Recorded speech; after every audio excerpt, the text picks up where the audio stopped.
trying. I know you're trying, baby. I saw you in a dream and you were touching my body. But I'm feeling hesitating. I don't mind waiting.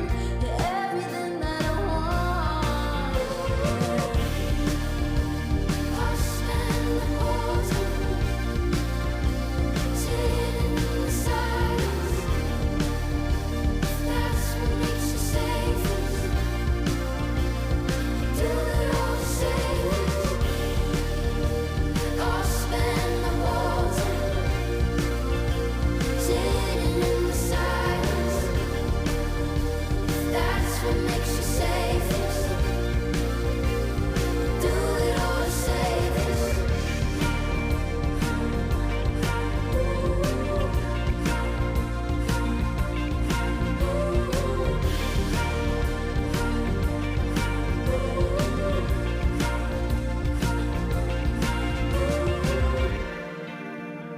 I feel myself slipping,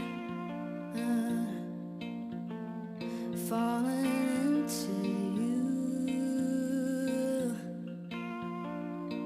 I think I'm falling in love. I will fall for you. Oh, you in the dark of the light. I think I'm falling in love. I will fall for you. Hold you in the dark of the light. I'm falling in love. I spend the whole time sitting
was a process.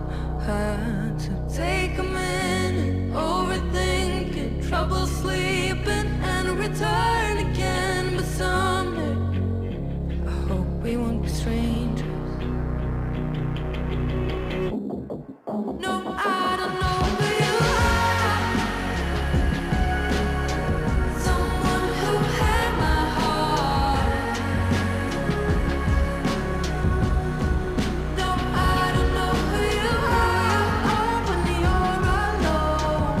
So many changes. Who you are, well, I don't know. Some kind of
uniting the races with truth instead of dividing them with lies.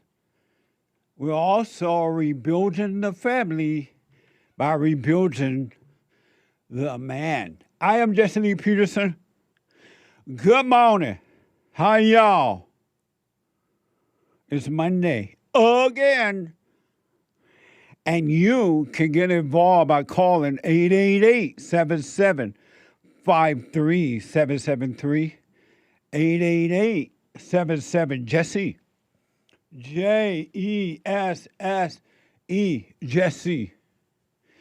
And my biblical question, I have a brand new one, and we'll get to that in a minute. We have every way that you can watch and support the show listed on JessieLeePeterson.com/show, JessieLeePeterson.com/show.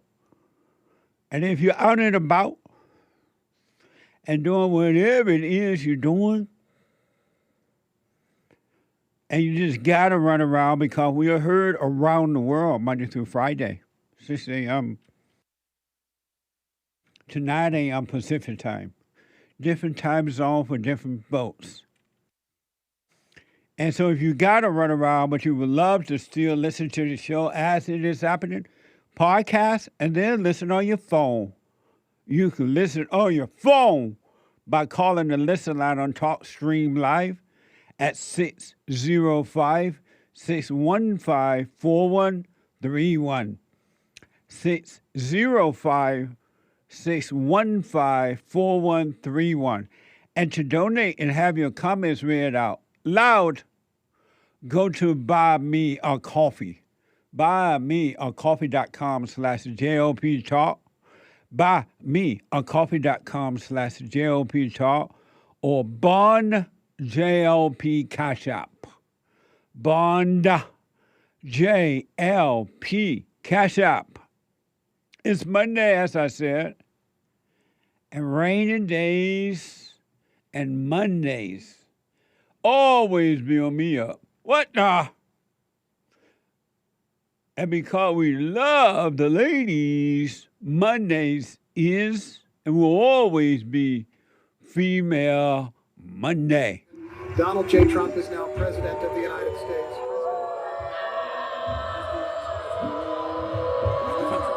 I get angry, I guess, when you mention that someone should have a children. Excuse me, it's ma'am. It is ma'am. I'm speaking. If someone's crying, they're hurting, it is over. I didn't even put you on the hot seat yet. When she's crying, she's lying. Amazing. Amazing.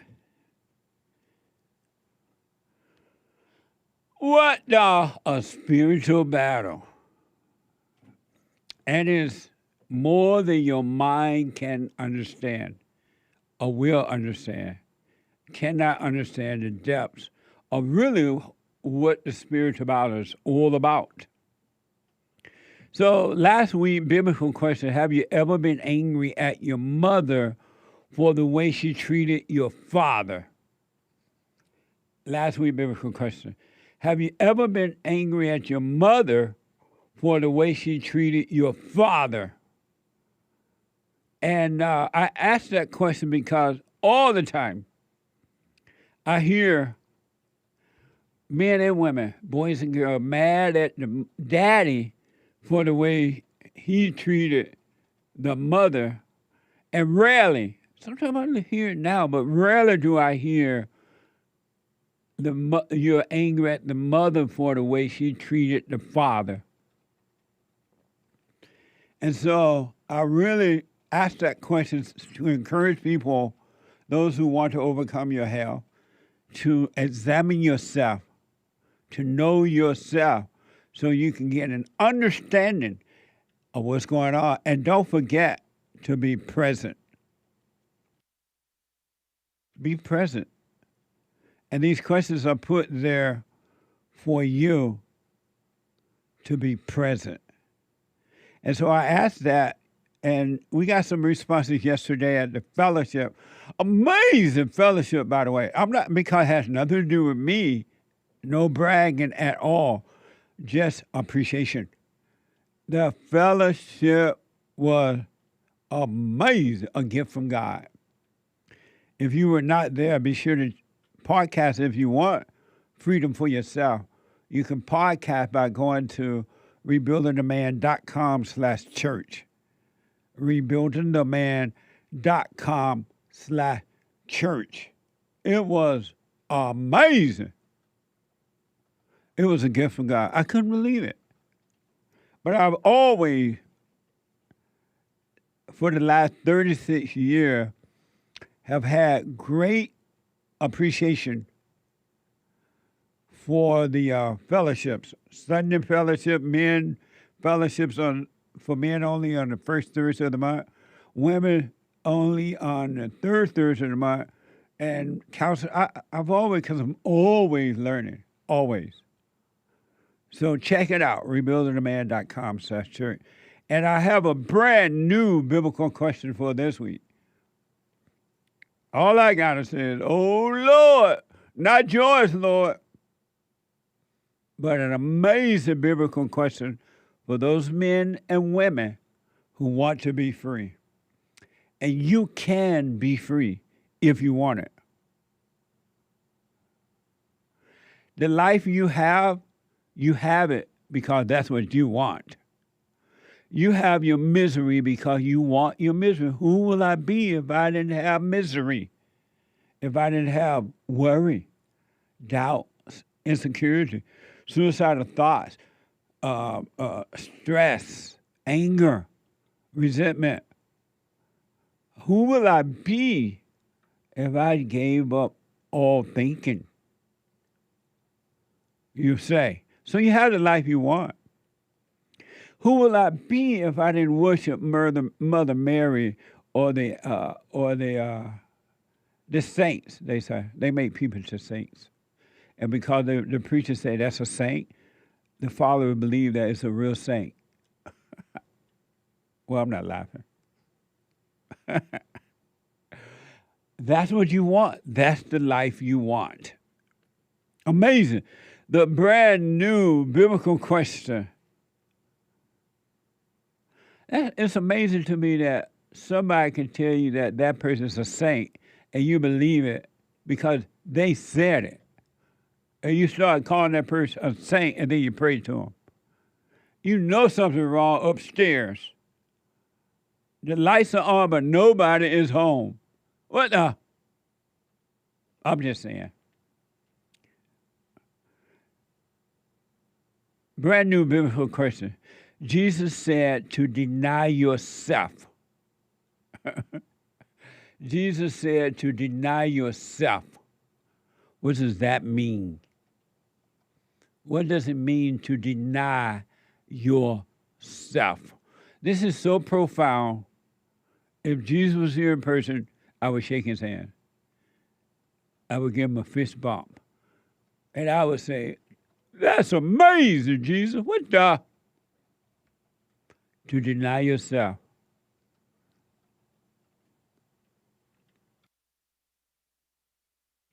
That's the biblical question for this week.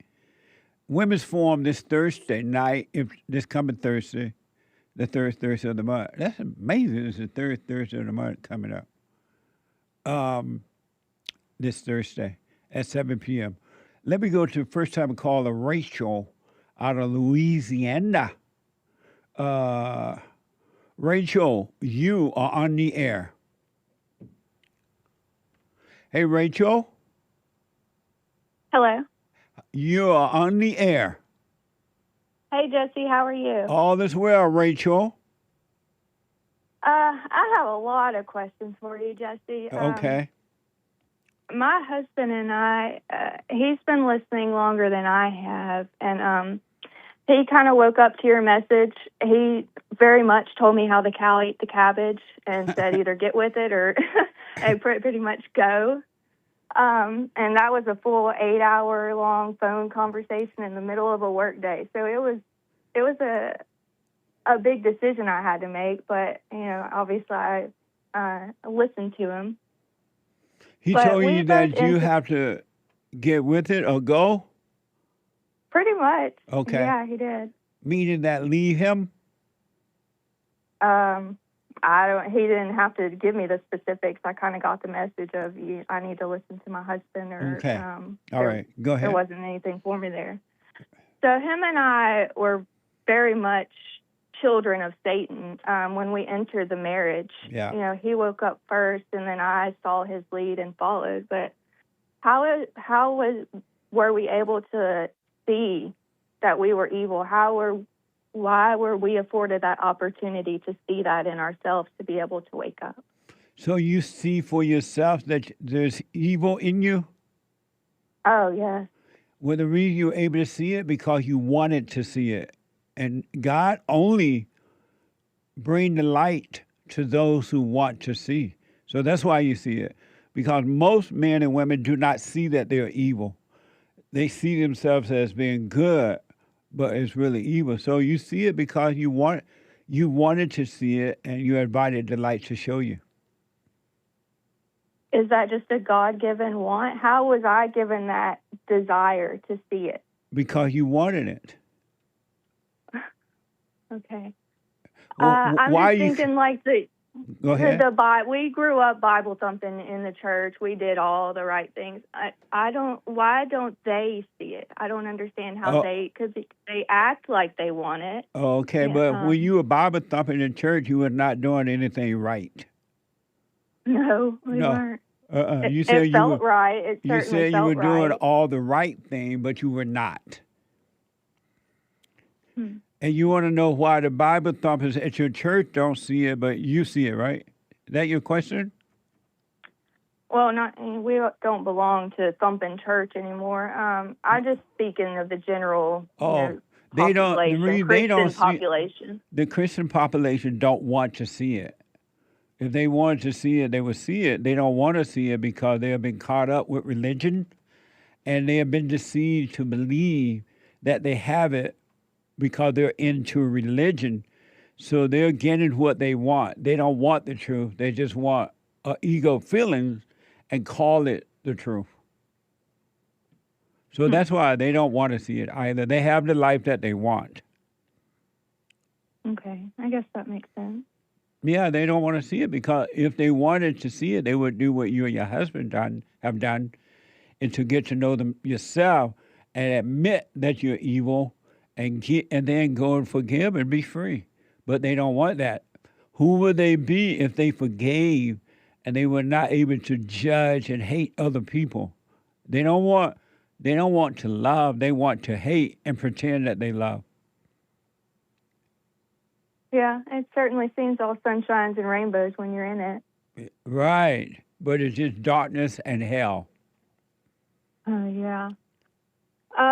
Another thing I have is the more aware and awake I become, there's just demons coming out of everywhere. Every little nook and cranny of me, I can see them coming to the surface.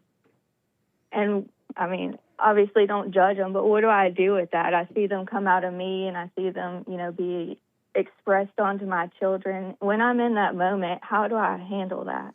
Relax and be aware of it and do nothing about it. Don't react to them. Don't call them you.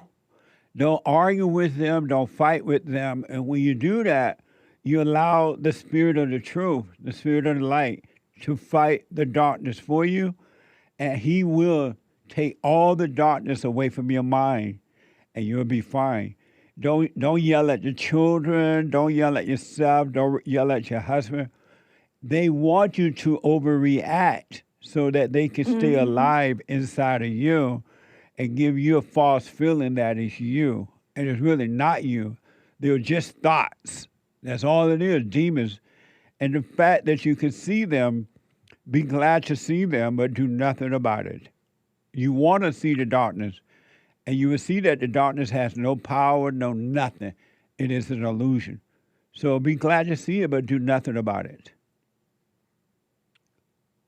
Okay. I guess I'm just not that strong of a woman yet, because there's definitely times that I see it coming up. I hear it. I hear myself, yelling at the children, yelling at my husband. And it's almost like the the demon knows it's starving and it has to feed itself in a way by me It does. acting out like this. Yes. So what I recommend you do is when you catch yourself when you catch yourself yelling at your children or at your husband, stop in the middle of it. Let's say And just go, oh, Mama lost her mind for a minute. How do I practically handle that with the children of, Mama's acting crazy? Do they tell you that? No, but I can see it, especially on my oldest boy's face. He's 9 years old, so he somewhat sees Mama's acting stupid. So again, when you catch yourself, because you've been living in your imagination all of your life and you've been calling it you, so you really think that it's you that is angry. It's you that is feeling that way, but it's not you. So for now, try not to do it. Resist the devil as much as possible. But let's say you caught up in a thought, emotions are there because you didn't catch the thought in time, and you're yelling at the kids. Just stop in the middle of the yelling. Just stop. And then shout the devil by stopping right in the middle of it. And then, hey, kids, I'm sorry, I'm wrong. I'm sorry. And just move on with your life. But do not judge yourself for doing it, because if you judge yourself, let's say you say, oh, I'm so stupid. I keep yelling at the children. I'm so crazy. I keep getting angry about nothing with my husband and everyone. If you judge yourself, you're setting yourself up to do it again, because there is no you to judge. There is no self.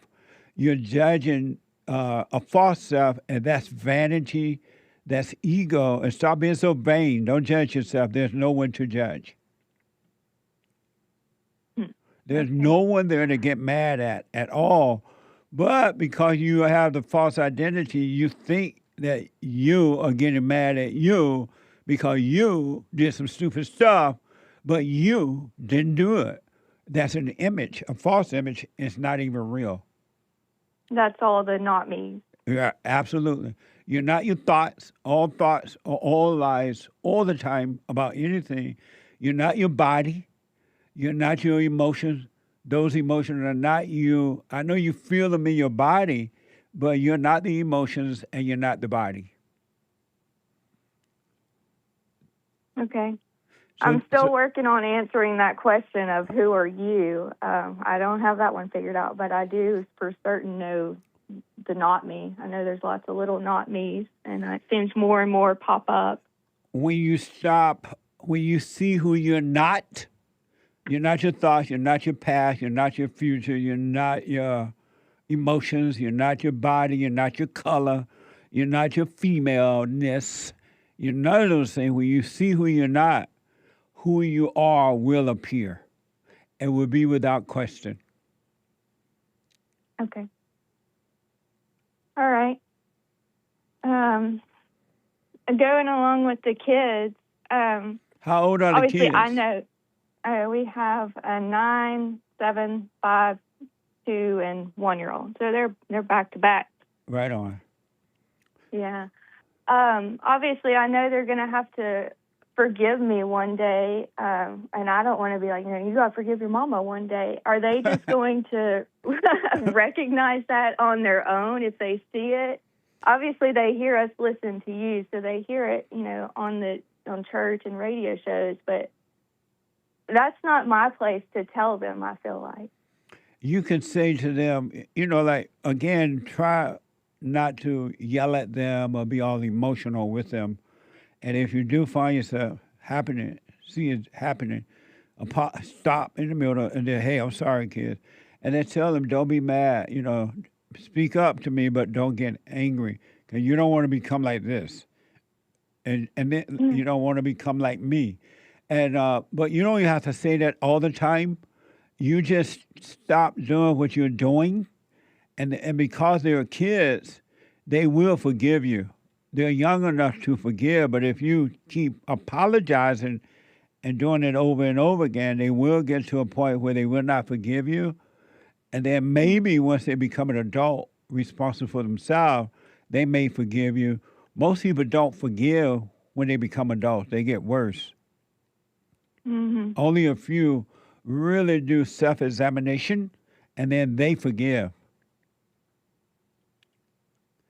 So, but you can't do anything about that. Once they become adult, they are on their own. You're no longer responsible for their spiritual life or any life at all, really. Right. But you try as much as possible to resist the devil by yelling at them or yourself or anyone, Okay. by not doing that. Okay. I don't want to keep you all day. I could talk to you question after question. But I do have one more thing. I have a mama who's terminally ill. And, you know, I've told her you're not your mom, you're not your body, Mom. But basically, what do I say to a woman who's dying? Have you forgiven her for what she done to you? Oh, yes. You yes. told her? My mother and my father. Yes, I did. What did you say to her? I basically told her, Mom, you know, I know that you had trouble with your mother growing up. I don't know the details of what happened, but I know that you didn't have a good example of how to be a mother. My father didn't lead you as the husband should. And I forgive you for, you know, you messed me up. I'm seeing it come out in my children, what I do with them. They're just repeated cycles of what I grew up with. Yeah. And what'd she say? She did a little bit of boo-hooing, but I could see that she, no, she's definitely not. She's not a dramatic woman, so I didn't think that it would be an argument or anything. But I could see that she was a little hurt, but she accepted it. Amazing. And so Yeah. your question about her now is what? I mean, I know you say just find the life insurance papers, but is there? Did you look? Did you look in the kitchen drawer right next to the silverware and find the life insurance paper? Oh no, she's far too organized for that. It's going to be in a labeled folder somewhere in a briefcase or a file cabinet. All right. Well, your question about it is what? I just don't really know what to say to her, how to handle her. You know, anything I say, I feel like comes across as kind of just brash and rude. You know. What do you say to her now? I told her that she's not her body, and you know, her body can be healed, and even if you drop this body, you know, right here, right now, it doesn't matter. You know, if you're one with the spirit, then this is just your body. And what did she say to that? What was her response? She just nodded. She didn't really give me any feedback on that. And so, how do you know she's dying? She has a brain tumor. Oh, I see. And your question is what? I don't know. I guess just how do I want to be there for her? I know you say you don't have to go and, like, you know, help your family, your parents, but there's a part of me that wants to be there for her during that process. And why? I don't know, Jesse. I've thought about that, and I think it's just a comforting nature of a woman. I'm not really sure why. I know I want to be there. I don't mind. What does that mean, a being... comforting nature of the woman? What does that mean? Oh, I don't know. I know my children are comforted by, you know, mama more than daddy. I don't know if it's the softness. I don't know. That's the problem. You are a comforter to everybody. And you're getting a thrill for being a comforter. The comfort of a woman. That's what destroys everybody. So you're saying just let her die up there alone?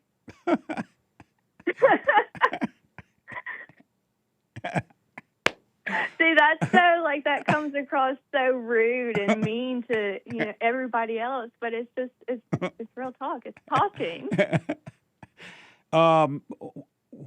If you want to go visit and help, why don't you do it without trying to be a comforter or anything? Or you're not doing it out of obligation. You're not doing it out of guilt. You just want to go and do something, go home. But why do you have to have a meaning to it? I don't know. Maybe just wanting to help. And also, she's literally right up the road from us, less than a mile drive. So it's not I like know, I'm but having to go somewhere. there's nothing wrong for going by and lending a hand if you want to, but if you're doing it out of a sense of obligation or of love or feelings and all that, that's the wrong reason. But if you do it just because, you know what, that's your mother, you want to go there and wash the dishes or something, go and do it, but don't do it for a thrill. You're not a comforter. The Holy Spirit is our comforter, not a person, place, or thing. Stop trying to be a comforter. Well, that might help me more than just with her. That's the Let me problem see. with women. They always want to be, they're so insecure. They always trying to find something to make themselves feel secure, and it only destroys whatever they put their hands on, because it's all about their prideful, ego self, vanity self, rather than real love. Hmm. Can't you do it out of real love? You just want to go and do something without trying to be a comforter or whatever? Yeah, I don't think it is. I don't think it's out of obligation. Honestly, I'm far too busy to just go up there and do the dishes just out of obligation. With 5 kids here, and I homeschool them as well. So anything So if that you I can would do be, it, if you can do it without ego feelings, without vanity, there's nothing wrong with that. okay. And then also, I know there's going to come a time. I'm the only one of my siblings that is, based at home here, where it's just going to naturally kind of fall on me to take care of the things that come with death. What do you mean, to have a funeral and everything? Yeah, just make Oh. arrangements, and then dealing with her husband, which is my stepfather. Can I just tell my brothers I don't want to do this? Y'all need to step up and help equally, even though you're not. Why can't your husband necessarily handle here. this? I'm sure he will, but I would think, knowing my mother, that there's some separation between those two as far as their finances and I don't know, Between just her the paperwork husband? stuff of it. There's separation, finance between she and her husband? I don't know their personal business, but I would think that there's going to be, paperwork and arrangements to be made that has to be kept within her side of the family. We're very much a blended, all sorts of family in here. So I would think that it's going to come to me and my brothers to do some of the stuff. But why would you think that? I guess it's just assumption. I don't know. Hold on, can you hold for a minute? Sure. Let me take a break. 888-77-JESSE. Quick break. Back in a moment.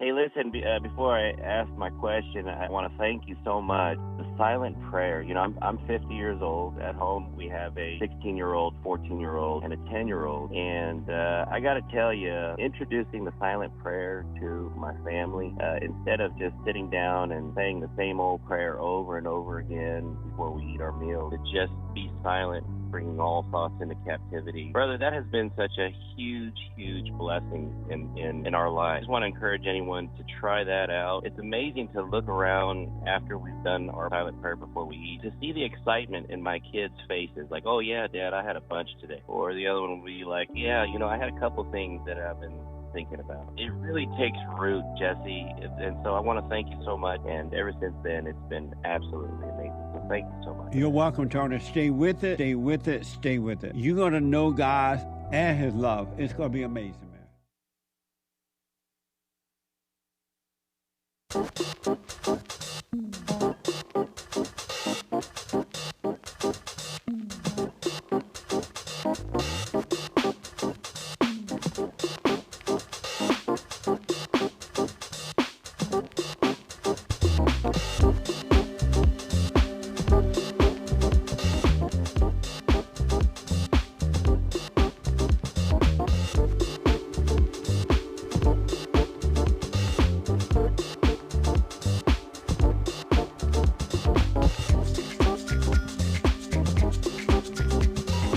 Okay, welcome back. 888-77 Jesse. Quick announcement. As I said earlier, the Women's Forum is this Thursday night at 7 p.m. And the ladies are on fire. They're on their way up. They're way up to the 50th floor, all the way from the basement. Amazing.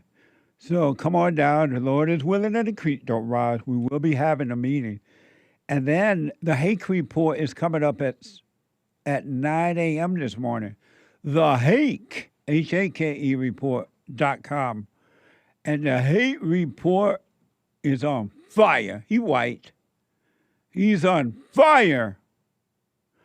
It's so interesting. I had, over the weekend, I had to just listen and listen. It was so interesting. So the Hake, Hake report.com. And after that, the American Aixa baby, flying high off of natural energy. And he is not afraid of no ghost. Nothing but the truth coming from him as well. The American Aixa baby, real energy. Check it out. 888-77 Jesse. Let me go back to Rachel, a first time call out of Louisiana. Hey, Rachel. Yes. So you want to know what should you do about when and if your mother expire, handling a funeral and stuff like that? Yeah, I mean, I can handle the logistics of it, but you know how the arrangements usually fall on one child, the most responsible child, the one who's closest to home, and that's all me. Right. But I don't feel like that's necessarily just my place, as you know. It's not. Why you won't let her husband handle all that? She's married. Why are you getting involved? I don't know. I guess it's the mama thing. It is. Did your mother ask you to handle it? No. So why are you even thinking about that? I guess because I'm living in the future. I'm not here right now. Right. You're thinking about something that has nothing to do with you. And if your mother didn't ask you to handle that, she has a husband, you need to back off. Okay. What do you think about that? No, I like that answer. I can just see the time coming when the husband is somewhat distraught. He's not. But how do you know when he's going to be like, that's not happened yet? How do you know? I don't. You're right. I don't know. So why don't you come out of your head and stop tripping on everything? You're thinking about something about the past and the future, and you're missing life right now. Yes, you're very right. That's the recurrent theme in a lot of my life is thinking about the future. That's or the past even. That's how all the children of the devil live. They're only living in a past or a future, which is an illusion. They refuse to live in the present with God. They love evil.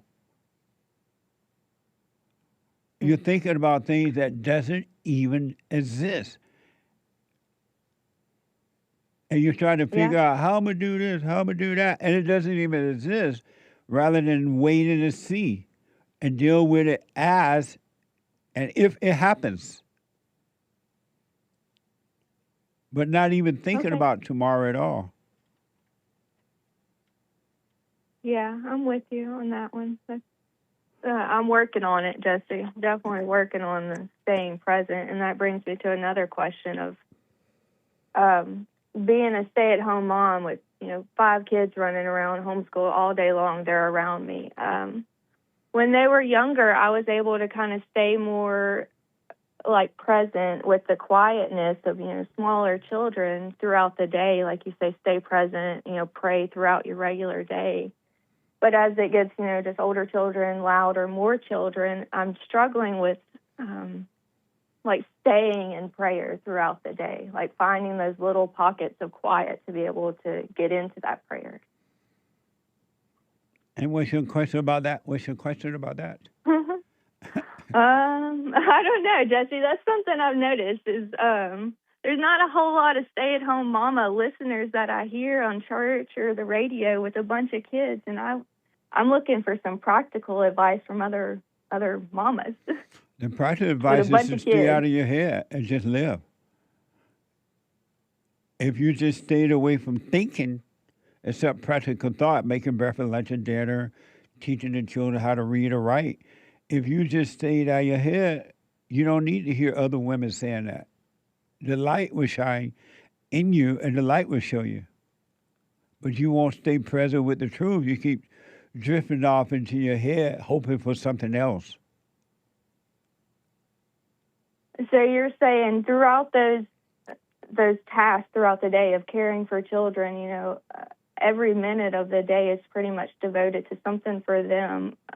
That's being in prayer when I'm just doing that and doing that alone. When you're aware of where you are and what you're doing, you are present with God.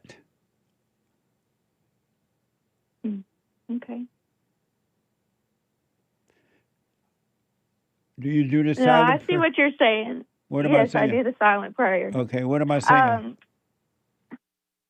That when you're doing all those other things throughout the day and it's while you're thinking, that's the issue. That's not staying present and being aware. Absolutely. Be aware that you're washing dishes. Be aware that you're teaching math. Be aware you're making breakfast. Be aware you're telling the children, go sit down, be quiet. Be aware of everything. Okay. I mean, there's certainly, if you get catch that. There's certainly times that I do that, but then it feels like I'm not, I feels like I'm not with God. It feels like I'm just doing these tasks. Being with God is not a feeling.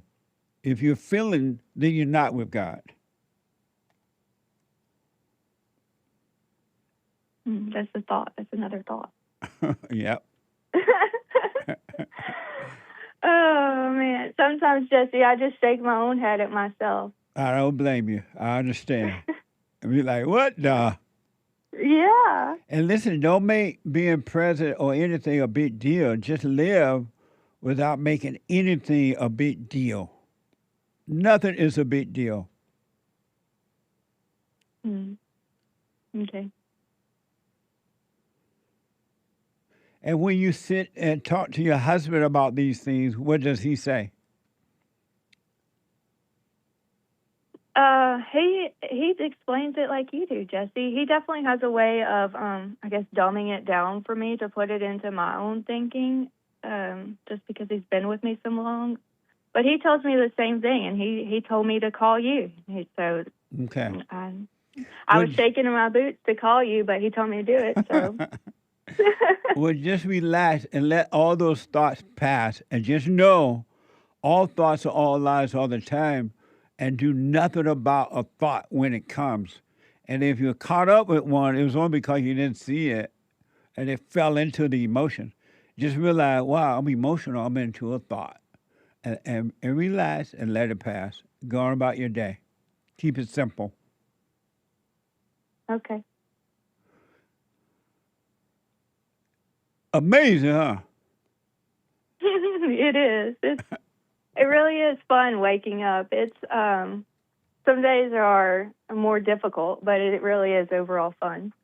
If you didn't fight with it, it wouldn't be difficult at all. I know. It's my own fault. If you're just aware that you're not your thoughts, you're not your body, you're not your emotions, and when they come, just let them pass. You'll be fine. And if you stay with this, though, you'll get to that point. Don't worry.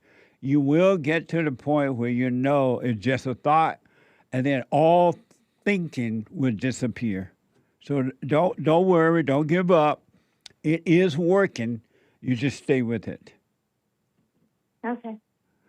And as far as your mother, don't worry about her business. If she doesn't ask you to help with the funeral thing, and if you need help, you can ask your brothers or her husband.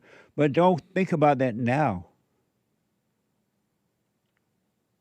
Okay. Yeah. I thought. All right. Any other question? My husband wants me to ask if you can record the If poem. I think we did already. Oh, okay. I'll tell him. Thank you. So let me ask you one question before we leave, and then I got a bunch of calls. I got to go. I can't play no more. I got to go in the house. I can't play no more. I want you to respond to this. All self-concern will keep me out of the kingdom. All self-concerns will keep me out of the kingdom. Respond to that. You're not going to like it, but yes, I heard your church yesterday and people agreeing with it. But, I mean, are we talking about the me self or the not me self with that question? All self-concern will keep me out of the kingdom. What do you think about that? What do you say about that? What does that mean to you when you hear it? I see it as any thoughts you have, regardless of what they are, you're not present with God. Okay. Amazing. Well, you stay with us, stay with us, stay with us. Do not give up. God is with you. It is working. And just practice being aware of those thoughts. Do nothing about them and go and do your daily duties and just let life happen. And it will get easier and easier, and it will be made clearer and clearer, and you'll become free.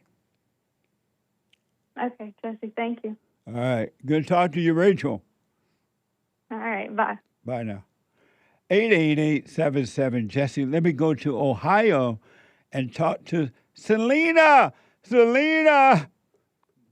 Hey, Jesse. Hey, Selena. How are you? All is well. That is good. Wow, this is how it works. I didn't know how it works. I'm a first-time caller. A first-time I've caller. been listening Welcome. to you for a year, yeah. Okay. And, well, my question was about forgiveness of the mother and the father. I had forgiven my mother maybe a week ago, but I didn't know if I had did that right. But I didn't know if I needed to start, a little bit of a story to get you to, I guess, get a little glimpse of where, I'm coming from, the question that I'm asking as far as forgiveness for the mother and father. And your question for me is what? Well, I apologized to her, and I don't even know if I did it right. I mean, I'm not having any issues or any problem. I'm happy and everything like that, but it took me, I've never been angry with her or anything like that, but I don't speak to her because I can't handle her, so I don't know if I was to even forgive her for that, because I didn't even know what to really say to her when I did apologize to her. So I don't even know if I did it right, or is it even the right way to do it. And what did you say to her when you went to her? Well, I didn't go to her. I haven't seen her I haven't spoken or seen her in 3 or 4 years. She lives in Akron, Ohio, and I'm in Cleveland, Ohio. But I called her over the phone. And what did you say to her on the phone? And she answered.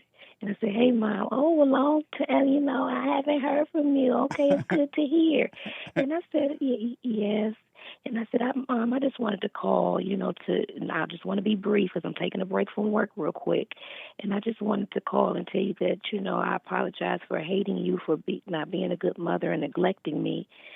And I forgive you, and I understand, it's from grandma and how you were raised, because her mother raised me. And I said, I understand and I forgive you, but I never had any hatred. It was just the irritation of trying to create a bond with you, and I never could do that. And I didn't go any further. I wanted to say more, but I just left it at that because it was really more I wanted to say to my mother. And I don't understand my mother. Like, I know she's been abused because I haven't been abused. And, her mother raised me. But I think she's just always on survival mode. She just, uses you. She never wants to build anything. But she's evil. Why don't you understand that? And every time, I didn't want to say she was evil because I'm thinking, it took me a hard time because I was raised by my grandmother. I'm trying not to be my grandmother or my mother. So I've been working a long time with a lot of bumps and bruises, but I just have a hard time saying that. Why? Why do you have a hard time recognizing that there's evil in her as it is in you, and it came from her to you? Why? How will you be free if you don't admit that there's evil in you?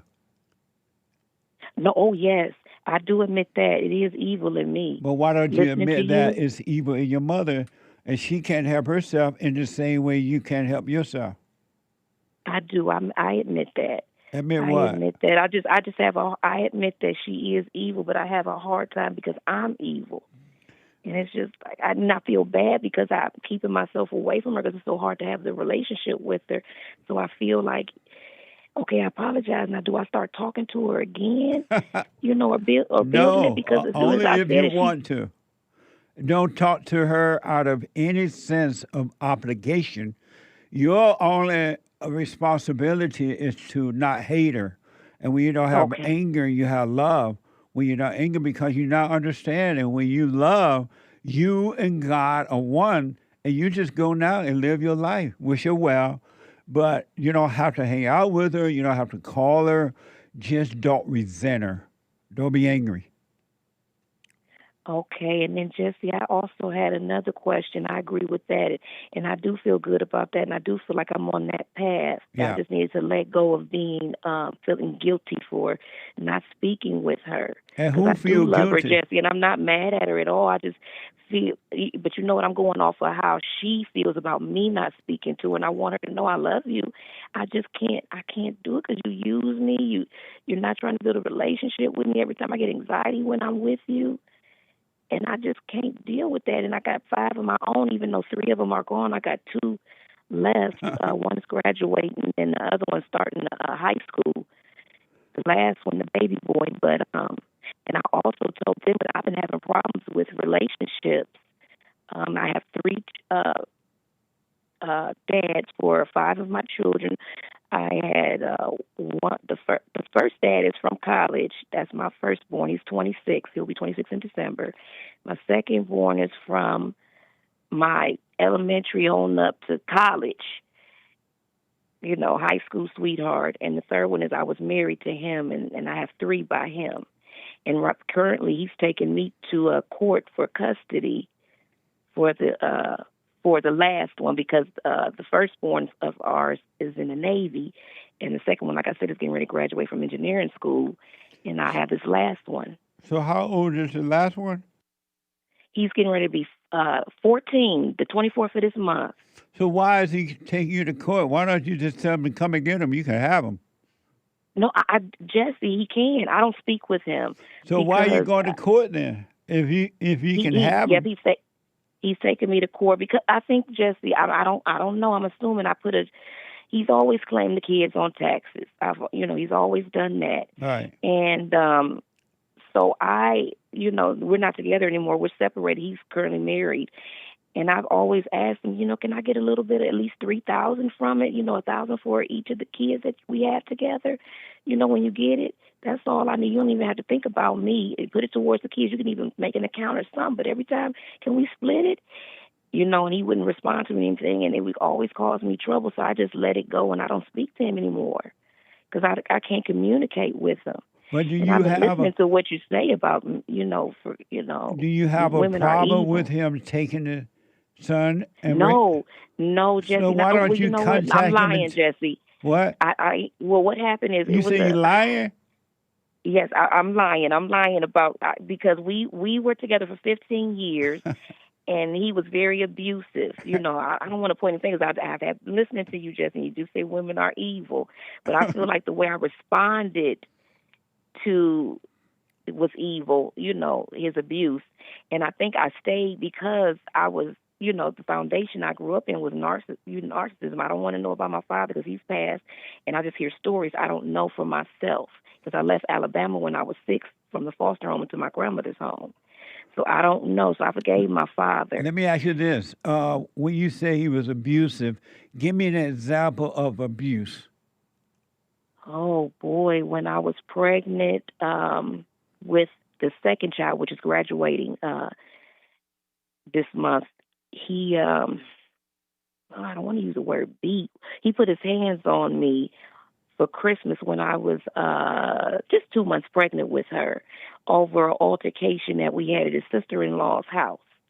And What did you do to bring that on? Nothing, Jesse. It's like You just sitting there doing everything. nothing. No, So you just sitting there doing nothing, just nothing. He came no, over and said, "Let me my choke problem her." is no. No, it was she never cared for me.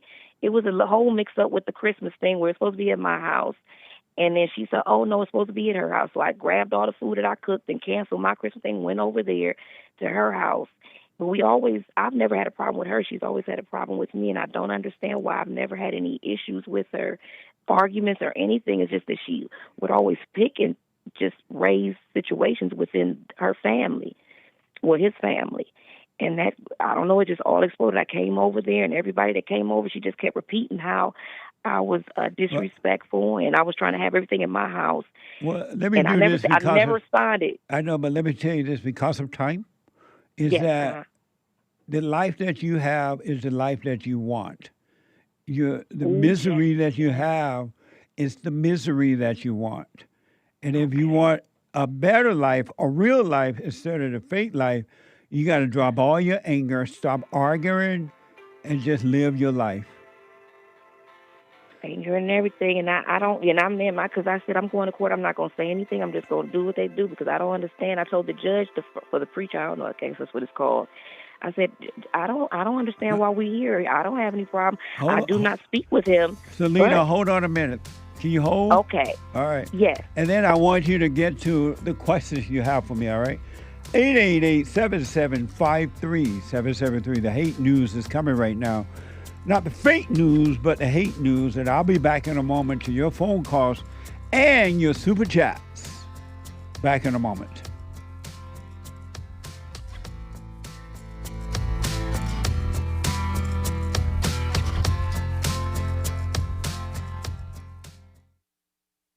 Now, I totally disagree with the way things are going, but you can't be angry because that's what the enemy wants. He wants to control you. They do things to make you mad so they can control you. It's like being married. And the wife would do things to make you mad, or she'll do things to make you feel good. And men do that to women too when they want something from the woman, especially sex. They'll make her feel good or they'll make her angry. And the woman's gonna have to say, you don't want to be angry. You want to speak up. You want to disagree with what's going on. It's wrong, but do not be angry. Then you won't have fear. You won't have doubt. You won't have worries. You'll be able to see, but you got to stay away from anger. That's why you must forgive your mothers and your fathers so that you can overcome the spirit of anger. It's a spirit and it's wicked. Nothing good in anger because it has no love, folks. You need love to defeat evil. And love is not a weakness. It's a strength. It's from God. It's His nature.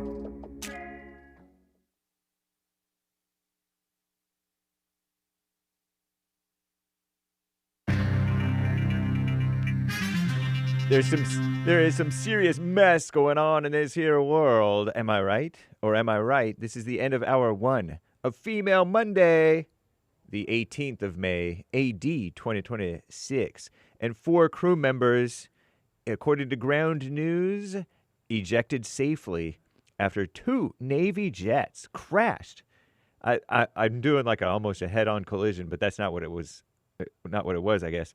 During an air show in Idaho, southeast of Boise, something like that, 50 miles southeast of Boise. On Sunday, 2 F-18 Growlers crashed during the Fighter Skies Air Show at Mountain Home Air Force Base in Idaho, prompting an immediate lockdown of the facility, marking the first Gunfighter Skies Air Show in 8 years.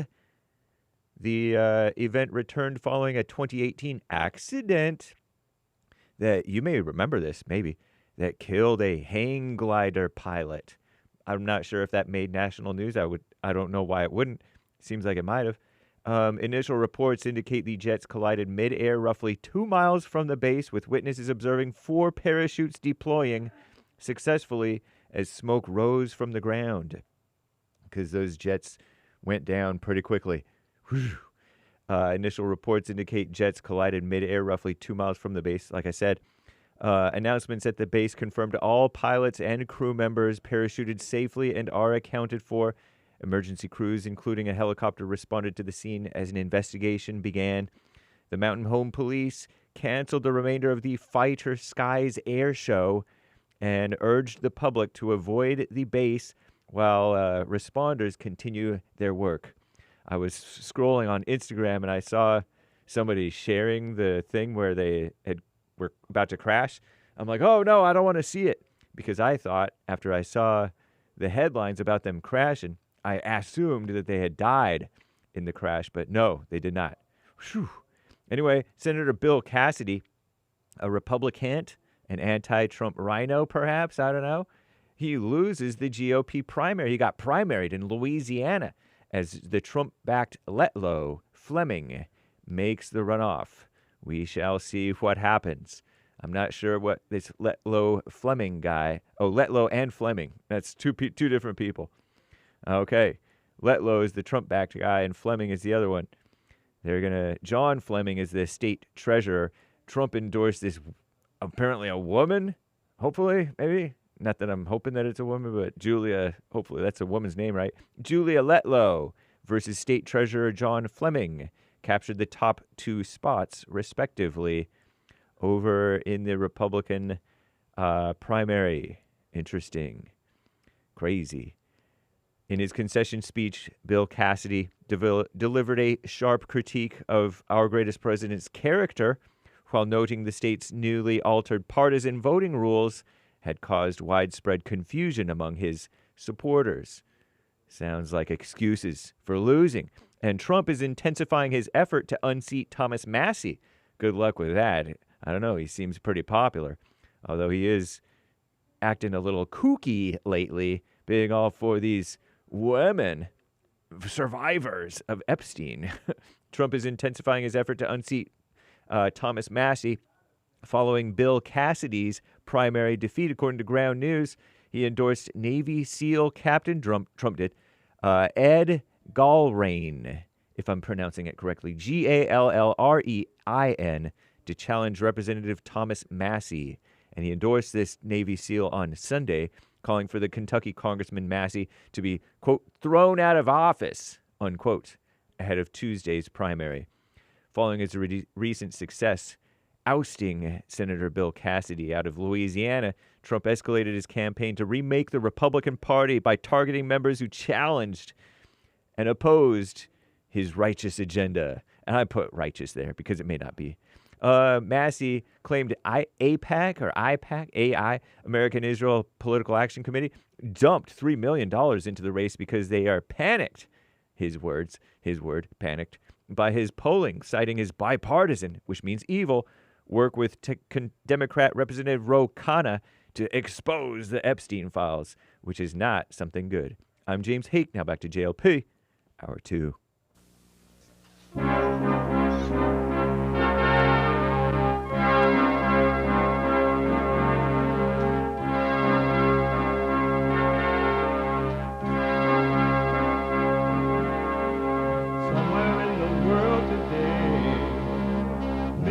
To stand up strong, face the truth about themselves, to understand what went wrong. I know we can find a way. I know we can find a way. I know we can find a way to stand up, stand up.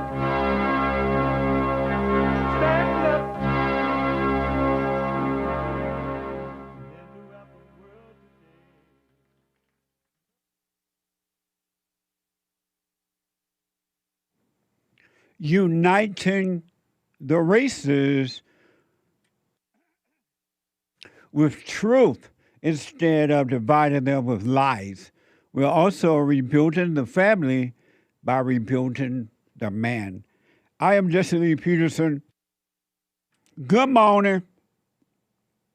Hi, y'all. You can get involved by calling 888-77-53773. 888-77-JESSE. Jesse, Jesse. And my brand new biblical question for this week. Jesus said to deny yourself. What does that mean? Jesus said to deny yourself. What does that mean? Amazing question. We have every way that you can watch and support the show listed on JesseLeePeterson.com/show. JesseLeePeterson.com/show.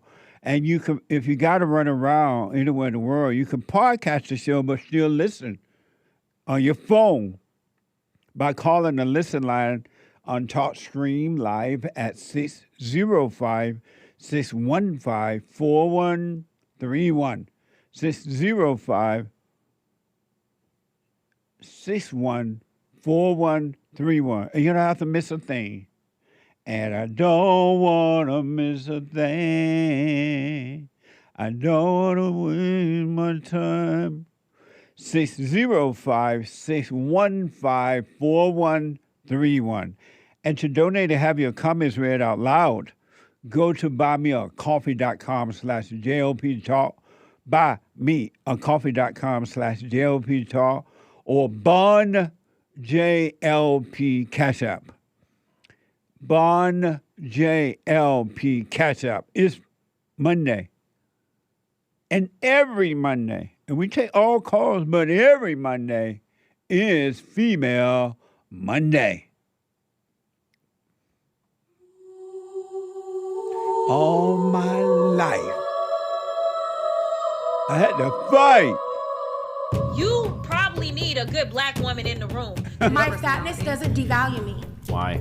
How dare you? I'm sorry, Mama. I'm not afraid of her.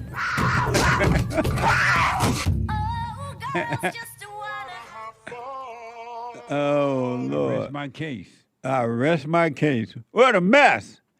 Let me go back to Selena, a first-time caller out of Ohio. Selena. Yes. So you live in Cleveland, Ohio, and your mother live in Dayton, Ohio? Or you live in Dayton? Akron, Ohio. Yeah. How far is that? It's 45 minutes. Ohio to where she is. Yeah. In Akron, Ohio. Right. It's a 45-minute ride. Drive. And that's too far for you to drive to forgive her? No. Okay. No, not at all. Let me ask this. What's your question for me? I guess you answered it for me because I was I think her name was Rachel, your caller before, and a lot of things that you were saying as far as I have been doing, I have forgive.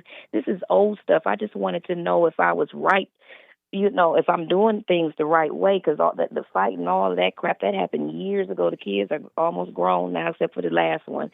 So I just wanted to know, am I doing things right? Because I don't have any anger for anyone. Oh, okay. And and I'm just trying to see how do I handle the court situation, because he can see the kids, and like I said, I'm just assuming he just did that because, like I said, I put a pin on the kid's Social Security number so he can't claim them anymore. So he went to court thinking that he would be able to, once he got rights to his son, he would be able to access to the pen, but the judge did tell him that nothing is going to change. All you're going to get is just rights to see his son. So like I said, I told the judge I don't have any problem. I didn't tell the judge that. Because I don't want no drama. I just wanted to. I'm here because I got a letter saying to be here. He can see his kids when he wants to. I have no idea why we're here, but I do not speak to him. I will say that, and that's all I have to say. Do you resent him? No. Oh, good. I've never resented it. But you know what, Jesse, what you said when you said live your life and let stuff go? Yes. And the woman is a liar. I have always wanted, because of how I grew up, my foundation with abuse, I've always wanted the family, the husband, Do you obey your husband? Oh, you don't have a husband right now, right? Yeah. Yeah. Oh, okay. I did. Okay. Did, but it was a mess. He would always What a mess! Yeah, it was a mess. I stayed too long. I never did anything to hurt him or anything. If anything, I Okay, let me tell you this then. insecurities. I stayed because of people. My grandmother told me I was embarrassed of the family, having the kids and not being married. So I married him for that, and I stayed. But no, I listened. I did everything. I was abused. Okay, And then I calm finally down. let him Hold go. on, calm down. What will happen if you stop thinking about anything? That's what I've been doing, trying the hardest to do, let go, Jesse, and that's a battle with me. What will happen if you stop thinking about anything? Good stuff would happen. So why don't you stop thinking and find out? Okay. It's No, that done. was That's a all question. I needed to know. Let go. Yeah. I'm gonna. Because of the wants, I've been holding on to what I want. Why do you want for anything? I don't anymore, Jesse. Now, I'm content, and I mean, I know you say don't speak out loud and everything, and feelings and all that, and thoughts are evil, but I think about I've been blessed. I've been blessed to not be angry, be vengeful, and endure everything that has happened. You know, I'm not saying I was perfect, Jesse. Now, you know I done had my hiccups. You know, with what has happened with me and the ex-husband, of course.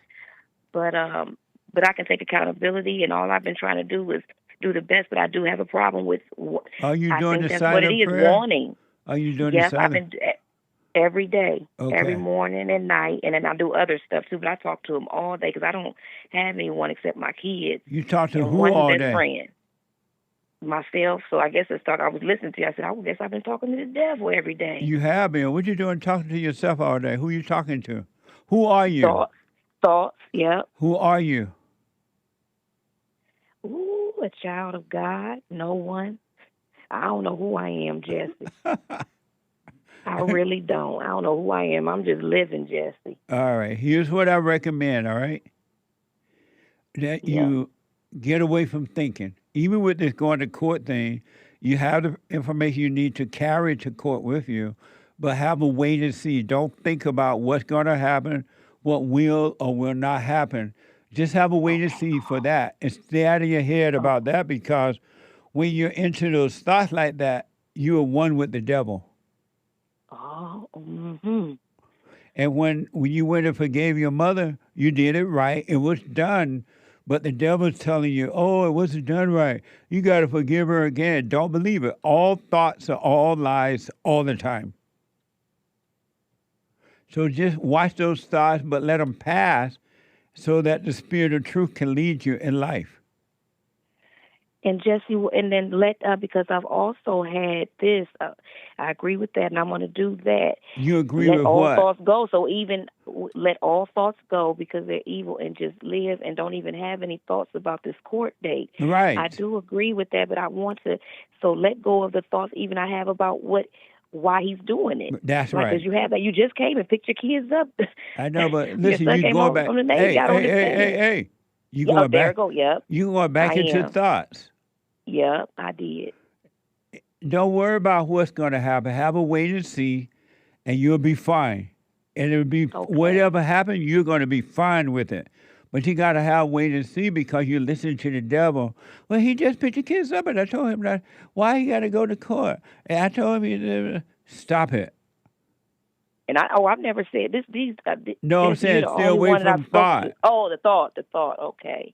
Okay. Calm down. Yeah, and a thought about him wanting. I don't even want to go through this. I just wanted him to stop it. You're going back into thoughts. Okay. Wow. Thoughts, even just being who I want him to be as a father and all of that. Yeah, let it go. You shouldn't want for anything. So Jesse, that makes sense. Yes, it does. But Jesse, he doesn't speak to the kids or anything, and that's fine. Yeah, I don't want to. I don't even speak to the kids about him as far as negative. I let them have their own relationship. And was that right, Jesse? Though I mean, not forcing the kids to go. Was just one of my daughter. She never wanted to go with him because she told me a couple of things that he did. But I never told her no or yes. I said, that's your dad and it's your relationship. But what's more important? So is that wrong? I was wrong too. Did you let her have that, or should I force her on No, you were not wrong, but you're wrong for resenting him in your heart because it's in the heart. You may be allowing them to go see him or be with him whenever they want to, but you're resenting him in your heart, and that's not good for you. Because he's not doing what I want him to do as a father. Right. He's not doing what you want him to do. He's not acting the way you want him to act. You're judging him playing God, and that's why you think about all these things in your head, because your heart is not pure. Okay. So forgive him. Don't hold anything against him either. Yes. Because he couldn't help himself. He came from a mother and a father who didn't Just guide like him. me, Right. Okay. And I was Go ahead, make that statement. Then I have a question for you. Then I got to run. Go ahead. Okay. And then I was thinking, I get on myself too also, Jesse, about not being a good mother, because I also apologized to the children. I didn't know if I was supposed to do that. Yes. For my, response and everything in the situation with their father. Yeah, children, I was wrong. And I told them to forgive him too, yes. Yeah, stop resenting. You'll be fine. Okay. Are you doing the silent prayer every morning, every night? Yes. No. Yes. Yes, every morning, every night. But Jesse, I do it while I'm in the shower in the morning, or either right before I'm getting out of bed. I'll do a quick one, maybe about 10 minutes, and then I'll hop in the shower, and I'll do another one while I'm in the shower.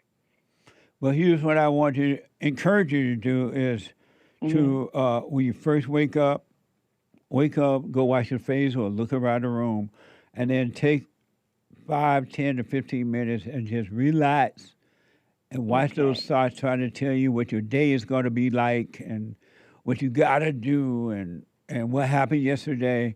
Just watch them and do nothing about it. And then during the day, if you get caught up in a thought, and you will, take a moment, just a moment, coming back, be aware of where you are and what you're doing, but have no relationship with thoughts at all. Okay. Just watch them, but have don't call them you or anything. Okay. And then whatever's happening to you and these men, forgive them, stop thinking about them so you can be free. Well, currently I don't have anything going on, and I haven't had anything. Just I'm talking about with the children fathers. Oh, no, I don't talk to any of the fathers. Don't even be mad at them. Don't think about them. Even the one that you're dealing with now, forgive him. Okay, yeah, okay. Don't hold any grudges against them at all. You show love by not resenting him. I don't resent him, Jesse. I don't. Okay. Well, I mean, you apparently say I do because I wanted him to be what I wanted him to be. Yeah. But it's not about him. It's about you. All of your problems are inside you, and he has nothing to do with it at all. No outside just like what I source. wanted from him, right? Yeah. No, hold on a minute, Selena. No outside source has anything to do with the way you think and feel. It's happening on the inside of you, not outside of you. It's in your mind. Okay. Okay. Okay. What a mess. Selena. Yes, Jesse. Let me ask, and I want you to respond to this. All self-concerns will keep you out of the kingdom. What do you say to that? I agree, because Jesse, you saying that experience that I've had, as far as that's concerned, you're right. You're right. I've always self-concerns. I'm always stressed. Yeah. Yep. Amazing. All self-concerns will keep you out of the kingdom of heaven. Mm-hmm. All right, so just calm down and just watch those thoughts. Don't think about tomorrow, yesterday. Have a way to see it. Just simply live your life. Yes, thank you, Jesse. Thank you. I think I'm on the path, because you are. I'm letting stuff go. I just hate that I haven't even talked about these things. I've been doing what you say, is just that to repeat them when they already happened, so you can understand. But I don't talk about these things or even, care anymore. I just want to know if I'm doing that right. Yeah, you are. But it's just like when you talk about it, when you talk about it, look how I was getting all into it, and I let that stuff go because it happened so long ago, except for this court stuff. But you're still holding it in your heart. Holding it, yeah, because now I'm just like, oh. Yeah. Drop the anger. Another problem because I've been doing so good. I haven't had any, I'm just living life, and now boom, court. Like, why? Come on, I just want to be left alone. I don't bother you or nothing. But see, now you're back into it again. Yep, there I go. You're going right back into the thoughts about it. Okay. You don't understand yet that all thoughts are lies, and they keep pulling you in. Why you got to go to court? Just leave me alone. All I want to do is have life. Whatever. Have a way and to just go and just let it. Yeah. See what happens. Yep. Okay. Let So, me work on that. Yep. right. So when the thoughts come and up again, be quiet and still when I have one. Just. Yes. And I guess, Jesse, so that's working on me then. Yes. The problem with you is not with anyone else but you. Everybody else have their own problems, and no one is to blame but them for having their own problems. But they have them because they want them. And so let people live the way they want to. You just don't judge them, and you live your life, all right? Yep. Amazing. Yep. Yes, Jesse, even if it is the kids, because it's the kids, I don't have any control over them either. That's right. Yeah. All right? Yes, thank you, Jesse. All right, let me hear from you again. Definitely. Right. See, out of those thoughts, Selena. Yes, yep. Okay? Yes, Jesse. All right. All right, thank you. You're welcome. Selena, do you understand that all of your problems, those thought problems you're having are inside of you, and nobody I do, Jesse. nobody else yes, is to blame but you because you're listening to them. Yep. All right. I do. Yep, I do. I agree totally. Okay. Well, stay with it, and you will be fine, all right? Yes, thank you. All right, let me know how it goes. I will. I'm calling back. Okay. Okay. Bye now. Bye-bye. 888-77-Jesse. Super. Super chat. Super chats.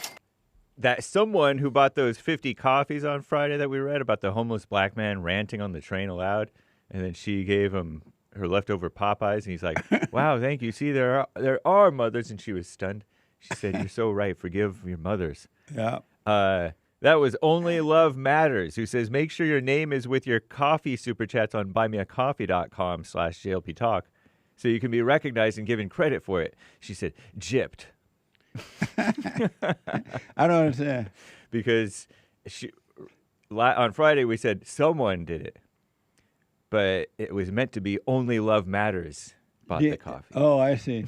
But they didn't have Only Love Matter there? Right. Oh. It was just listed as someone. Oh, I got you. If you don't put a name, it just puts someone. Right.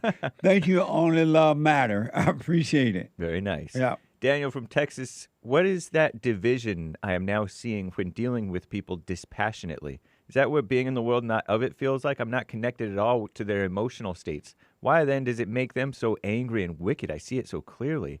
Staying present is the best blessing I've ever come across. Blessed day, guys. Amazing. Thank you. As you see and overcome the evil in yourself, you will see it in others, but don't judge them. They can't help it. They cannot see. And by you seeing it in them and in yourself, it causes you not to judge them. And now you understand what you've been dealing with all your life. Just don't judge them. They are blind and cannot see, as you were once blind and couldn't see. Amazing. Thank you. Yeah, from the D with 5 coffees. Hey, Jesse and crew, answer to last week's biblical question. Do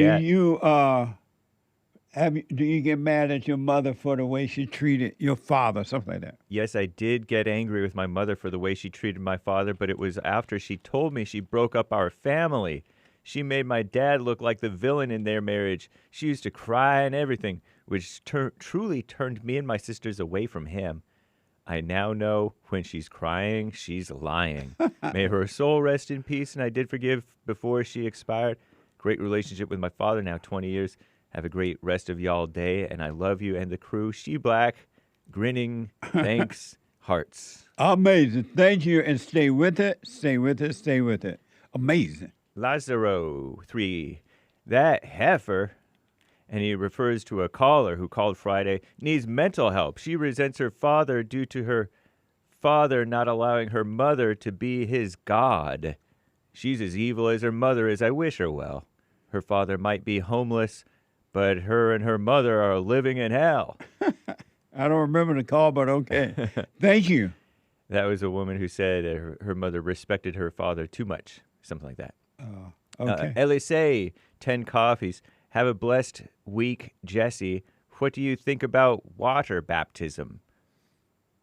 Have a blessed week, too. Water baptism is not necessary now. It's baptism is of the Spirit now. And the new covenant is about the Spirit. But if you want to do water, fine, but it's not necessary anymore. Because at that time, it wasn't baptism of the Spirit, it was of the water. But now that everything is spiritual and has been done, is all completed, no more sacrifices need to be made. But and right now, water baptism, if you want to do it, it's just an expression of what's happening, the cleanliness of you from within. So it's not necessary, but if you want to do it, do it. Amazing. Elise, with his 10 coffees, had said, in John 3:5, Jesus said nobody would enter the kingdom if you're not born of water and spirit. But now you're born of the Spirit, so it's not necessary. Jack B., very generous with American flag emojis, gasoline station, and a helicopter emoji on Cash App. Amazing. Thank you. Curtis M. on Cash App. Thanks, Jesse. Hope all is well. Thank you, and thank for your support, and all is well. It's amazing. Thank you. Very generous. Marty, I hope you guys had a wonderful weekend. Love you all. Thank you, Marty. Mm-hmm. It was an amazing weekend. As usual, it went by like 90 going north. Thank you. AEGF, all self-concern will keep me out of the kingdom because it's all an illusion. It keeps me divided. The only thing that holds me back is an illusion. Amazing. Thank you. AEGF 98. Thank 77 Market on Rumble, praying Pepe with a halo. Thank you. Amazing. Frog. Homesteader Nick, thank you, Jesse. Appreciate ya. Thank you for your support and appreciate you back. Thank you. The Joshua _James. Oh, amazing. Amazing. Pastor Chatelet, pilled.net, 444 gold pills. Amazing church. Thanks, Unca, Jesse, and team and chat. Right on. Thank you, Pastor. Stay with it. Stay with it. Stay with it. You haven't seen anything yet? Really? Wait until that mind is completely clear. Oh, Lord. It's going to be... You're going to shake... One of the callers says she shakes her head at how crazy things are. You're going to shake your head at the way you used to see things. It's amazing. Thank you. On Buy Me a Coffee, Eric, 5. If you don't ask a woman where she's been, you don't love her. You fear her. What does that mean? How many times she's had S out of wedlock, I think. Oh, they're based on that meeting yesterday? Right. The question about the meeting? From church, yeah. Do what you want, but I suggest that men and women do not ask where you've been and what you've been doing, because all you're going to do is judge them. And there's not one person on this planet who's not coming from somewhere dark. So I wouldn't ask, but if you want to ask, ask. I would recommend the women not tell men where they've been and men not tell women, because that was then. All you have is right now, and you're going to judge them based on the past, and they can never prove to you that that's not what's happening now, because you've already shown suspicious by judging and wanting to know somebody's business. But do what you want. I recommend you don't do it, but do what you want. Amazing. Thank you. A follow-up few coffees from Eric, 5 specifically. No question is off limits. The question isn't what's important. The resistance to answer is what's in question. What does that mean? Say you ask a woman a probing question. Where you been? And she's resistant to answer. Don't ask me that. Or nowhere. that type stuff. No, if you ask her, she needs to tell you none of your business. And if she asks you, same thing, none of your business. All you have is right now. Again, you're setting yourself up for the devil to judge this person who may be overcoming and ready to have a real life. But do what you want. Amazing. Bree K, 5 coffees. Good morning, Jesse, says Bree. Fellowship yesterday was amazing as always. I'm very thankful to God for you and everything you do. Truly a gift to anyone who finds you. Thanks, hands and heart. Stay with it, and just stay with it. Stay with the prayer and stay watching. All right? I got to stop there, hateful now. We'll read the rest later, y'all. Amazing. Thank you. Amazing. Let me go to Julia out of California. Julia, you are on the air. Hi, Jesse. Hey, Julia. Happy Monday. Thank you. I had asked you a question. My granddaughter came to me asking me why my daughter lies. I didn't know. You told me because she's protecting herself. And she's protecting herself for all the lies that she told and picked up, moved, and left everybody hanging. And whenever she does talk to anybody, it's lies, or she uses AI with messaging. And with texting, she relies on AI wholeheartedly. And when she told me that, I don't do AI and I don't do texting. But when nobody responds or whatever, I'll shoot them a text. Or if I know they're busy, I don't care if anybody gets back to me right now, or they can get back to me in a month. I don't care. But when it comes to you telling me to tell my granddaughter, I did tell her in the beginning. I said it's because I was an angry mother. And then she communicated back with me, and I communicated back with her, and I said it's because she's protecting herself. She's becoming a paramedic, and she's going to change the world because she has control over that. And I figured that out after you told me that she's protecting herself. And I told my granddaughter that years ago, like 8 years ago, I told her that my daughter said she has no empathy for anything anymore. And then my granddaughter replied, well, then why is she becoming a paramedic? And I said, I don't know. And then we hung up. She went off to go to a concert. We had discussed things, and it made her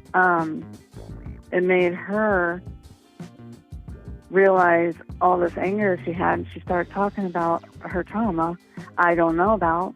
But then it made me realize maybe I was protecting her. I told her, I said that maybe I was protecting hold you. for me, all right? Let me take a quick break. Uh-huh. All right, hold on. 888-77-JESSE, a quick break, back in a moment. We have a counseling service, and I have to admit, thanks to God, it is the best counseling service on this side of heaven. I counsel with men and women, families, individuals around the world. Most people are unhappy, they're miserable, they have rough lives, they're depressed, suicidal, young and old, of all races. I understand, I know why, and I do understand it. Because exactly what's happening in me is happening with everybody outside of me, inside of them. And I've noticed that with those who really, really, really want to understand, they overcome it just like that, out of one counseling session. If you need counseling, you can go to rebuildingaman.com or call 800-411-2663. 800-411-BOND. Best counseling service on this side of heaven.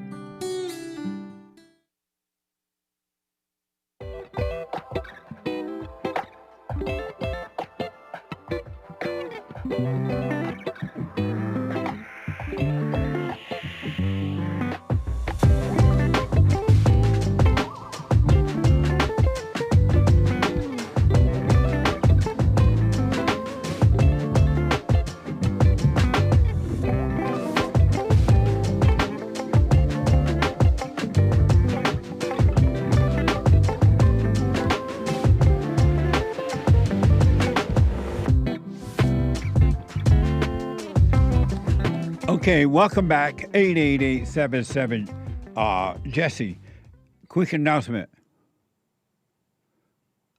This is the 250-year celebration of once was the greatest country in the world, America. And we are involved in that celebration. I want you to check out this ad, American Hope Coin.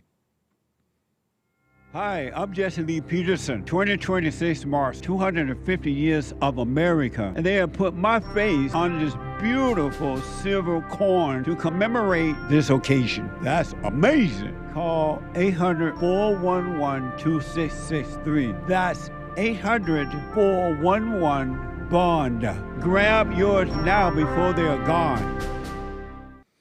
Amazing, huh? And they're going fast. And we only have 250 of them made because that's the celebration of this country.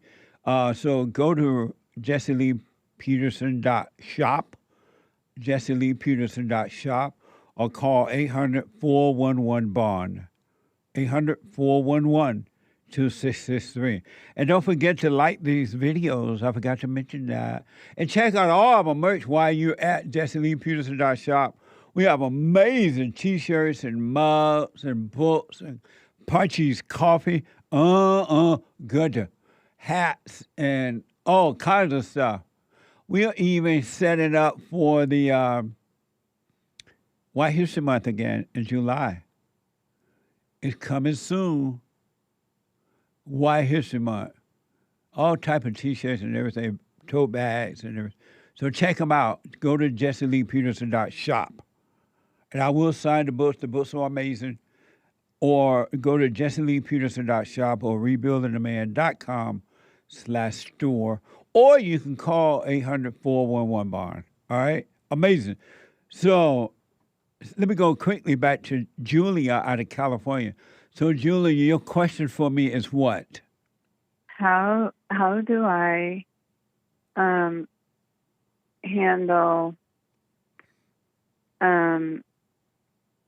that I apologize to my daughter, I apologize to my granddaughter for being an angry mother, and things are becoming clear.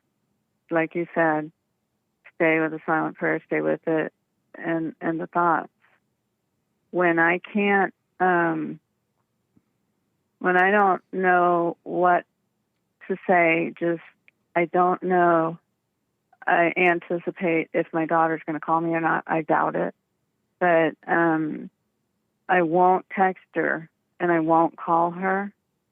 I left it open for her to call me. But as things are being revealed, I have to do what you say. And stay with it, stay with it, stay with it. I didn't know it was gossiping when somebody was talking about their trauma or about that. How do I handle it? Have you gone to your daughter and apologized to her for what you've done to her? I apologize. I said that I said I'm sorry for being an angry mother, and I sent her the silent prayer. So have you gone to her and told her that? No. Why not? I can't. She's abusive. She's been trying to lock me up for years. What do you mean lock you up? She tells everybody I'm crazy. Are you crazy? Makes herself look good in front of everybody. Huh? Are you crazy? May seem, well, yeah. Are you crazy? Yes. So then why are you mad at her for telling that she had a crazy mother? Why are you upset that she said that, knowing that you are crazy? Yeah, I do. I admit it. I just am. And so why are you upset at her about that then? I'm not upset at her. Yes, you are. She causes a lot of trauma all the time, though. But her trauma has nothing to do with yours. She can't call you. she can't cause trauma for you if you don't already have trauma. Okay, so me not allowing her to come to my home or anything is what is correct? You need to contact your daughter. If you guys going to fight physically, you need to, I recommend you podcast face-to-face and just simply apologize to her for the way you've treated her growing up, when she was growing up. And then if she continued to be a liar, you have to stay away from her, but don't resent her because you can't trust a liar. But don't resent her. No, I can't. I know, but No. you got to drop. No, she tried to hit me. Julia, you have this judgment on your daughter and you don't see what you're doing. Okay. Okay, what? I'm listening. I want you to tell me again. Don't you see you have this, you're judging your daughter, you hate your daughter, and you're blaming her for the way you feel. Okay. Okay, I didn't know. You didn't know what? I didn't know. Well, this came up after my granddaughter's trauma. How old is the started. granddaughter? 20. But your granddaughter can take care of herself now. Tell your granddaughter, you know what? Your mother was traumatized by me when I was, she hated me because of what I've done. And I was wrong. Forgive your mother. Don't judge her. You don't have to hang out with her, but just don't judge her. And then you need to, I recommend you contact your daughter by FaceTime or something and be honest with your daughter. You know what, daughter? I understand now. I am crazy. I treated you like a crazy person because I'm so angry and I am wrong. I'm sorry. Okay. It didn't come up until my granddaughter started.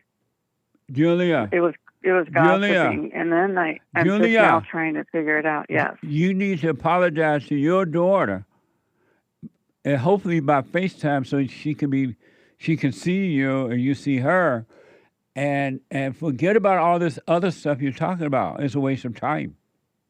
Okay. If my daughter calls me on the phone, should I answer it? You should call I her. left that open. I did. You should call her to apologize. Are you able to FaceTime with her? She won't. Have you tried? Yes, I called her. She didn't answer the phone, and then. Are you on medication? I called her. Well, I'm on pain medication because I have chronic pain. I went off a cliff. I died. I went off a cliff 70 feet in the air when I was 17. I was DOA, and then I blamed God for letting me live. So I've had a hip replacement, a shoulder replacement. My neck's been fused. I was in a halo. I've been through a lot of trauma like that, body-wise. Are you on antidepressant pills or anything? No. You only take pain pill? Yeah. Okay. One pain pill, maybe 3 times a day, if that. Okay. Well, I recommend that you call your daughter if you can't FaceTime with her, and don't argue with your daughter about anything. Just simply, you see clearly that you were wrong, and that spirit of evil in you traumatized your daughter, and now she's suffering the results of that. You should apologize to her. I was wrong, daughter, but don't make up any excuses. Well, you're a liar. You're this, blah, blah, blah. And whatever her response is, don't react to it because you're still reacting to the evil that you caused her to become. Your daughter can't help herself. She has the same spirit you have. Right. My granddaughter does also. And that's just been brought up to me, too. And I told her, I'm sorry. And then I told my daughter that I'm sorry. I was angry. Your trauma is not my trauma. My trauma is not your trauma. You told your daughter that? Mm-hmm. So you talked to her on the phone? No, I text her. Why don't you call her and tell her? Should I leave it in a message? Because she won't answer my call. Oh, she won't even talk to you at all? She only wants to text. No, because she wants to use AI because she can't even think because she's Julie, So, you stop judging yeah. her. You still judging her. Oh, I'm sorry. I didn't know. I didn't know that was judging. She uses I was AI just because responding. she can't think for herself. She can't talk. She can't. You're judging her. Oh, okay. That's what she told me, though. That's what you're doing. You're judging her, though. Oh, I don't know anything about AI. I just know that it doesn't keep records. I just learned this from you. And Julie, I stop don't use AI. judging. Yeah. Okay. Okay. Okay, what? Okay. I didn't know that's judging. Yeah. It's all in your tone and everything. Okay. I've been on the phone I've been patient. I've been on the phone for a while. I'm listening to everybody else and trying to pay attention. And I've got a dentist appointment. It's just a lot. What will happen? I want you to respond to this. All self-concern will keep me out of the kingdom. What do you say to that? I say that I just heard that today and I didn't understand that. I thought that there's the thinking. I didn't know what that meant for me. It means the same thing it means for everybody, but I didn't know that. And what does it mean to you? It means that I haven't forgiven. I didn't know that I was judging and it was affecting me like it is right now. And Satan's attacking me, and I'm trying to talk to you and be calm. I want to encourage you to watch those thoughts because you're very judgmental of your daughter, and you pretend you love your granddaughter when you don't love your granddaughter because you don't love your daughter. And if you don't love all, you love none, and you have no love for your daughter at all. Okay. And that's why your daughter thinks you crazy. But if she think that, don't be mad at her for thinking that. She got her issues that she got. If she want to overcome them, that was given to her by you, and she doesn't know. She doesn't know. I don't know if she's working on herself or not, but she's not. She's not. She's not. I don't. But you don't know that. You haven't talked to her. Yeah, I'm judging. Uh-huh. Sorry. I mean, not sorry, but. Yeah, I know. I was going to say that. I was waiting for you to tell me. But you need to watch yourself and forget about your daughter. Okay. And then tell your granddaughter the truth. Your mother's mad at me because of the way I treated her, and I was wrong. I was evil. I traumatized your mama. And tell her don't resent your mother, and don't be negative about her mother at all. Just tell her to forgive her mother, and so she doesn't feel like she got to hang around her or whatever. But you got to be honest with yourself. Oh, I'm sorry. I don't want to be around my daughter. I don't want to be around my granddaughter because they're not working on themselves. And then I didn't know that my granddaughter had the anger still. And she told me, I forgave my mom. I told her that. But then I didn't know all these things that happened. And she told me over the phone. I know, but don't be trying to change your granddaughter. You can't even change yourself. Okay. All right, okay, so that makes total sense. I recommend you forget about all that stuff and just work on you and see the hell in you so you could overcome it. And then the light of God will show you how to deal with everything else. Yes. Well, it does work. It does work. I can't take care of anybody else's spirituality. You can't even take care of your own. You have to be aware of it and let God take care of it, all right? Okay. I did tell my granddaughter I can't talk about her mom and that it's gossip. Right. And I told her the only way I could talk to her is if it's just not about her mom, not about trauma. Her trauma's her trauma, my trauma's my trauma. Yes, absolutely. All right, so just work on you. Wish your daughter well in your heart. And then because everything you're going through is in you, your daughter has nothing to do with it. Nobody outside of you no situation has anything to do with it. It's in you, and you got to overcome you so you can be free. Okay. And with her living with me, doing all this, the trauma has been hard to separate, her trauma from my trauma. I took on her trauma when I couldn't protect her. Who? My daughter. But you haven't taken on her trauma. You have your own trauma. You can't take on another person's trauma. That's in your mind. I thought, okay. You thought like lit. What? I said you thought that. You can't take on somebody else's trauma. Okay. That makes sense. Okay. So I can't text her and I can't call her. Why can't you I can't text call her? her because she uses AI. I texted her for the last time and told her. James, why can't she text her daughter if she has AI? Well, no, because she'll respond with AI and not respond with her voice. Well, what does that matter? Because I don't know what AI is. I don't mess with it. So when she responds with AI, you don't hear what the message is?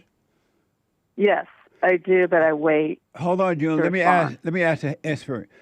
What is Julie saying? Because I may be missing something. She's saying that if she texts her daughter going to respond with AI. Uh-huh. How is that preventing Julia from hearing the message?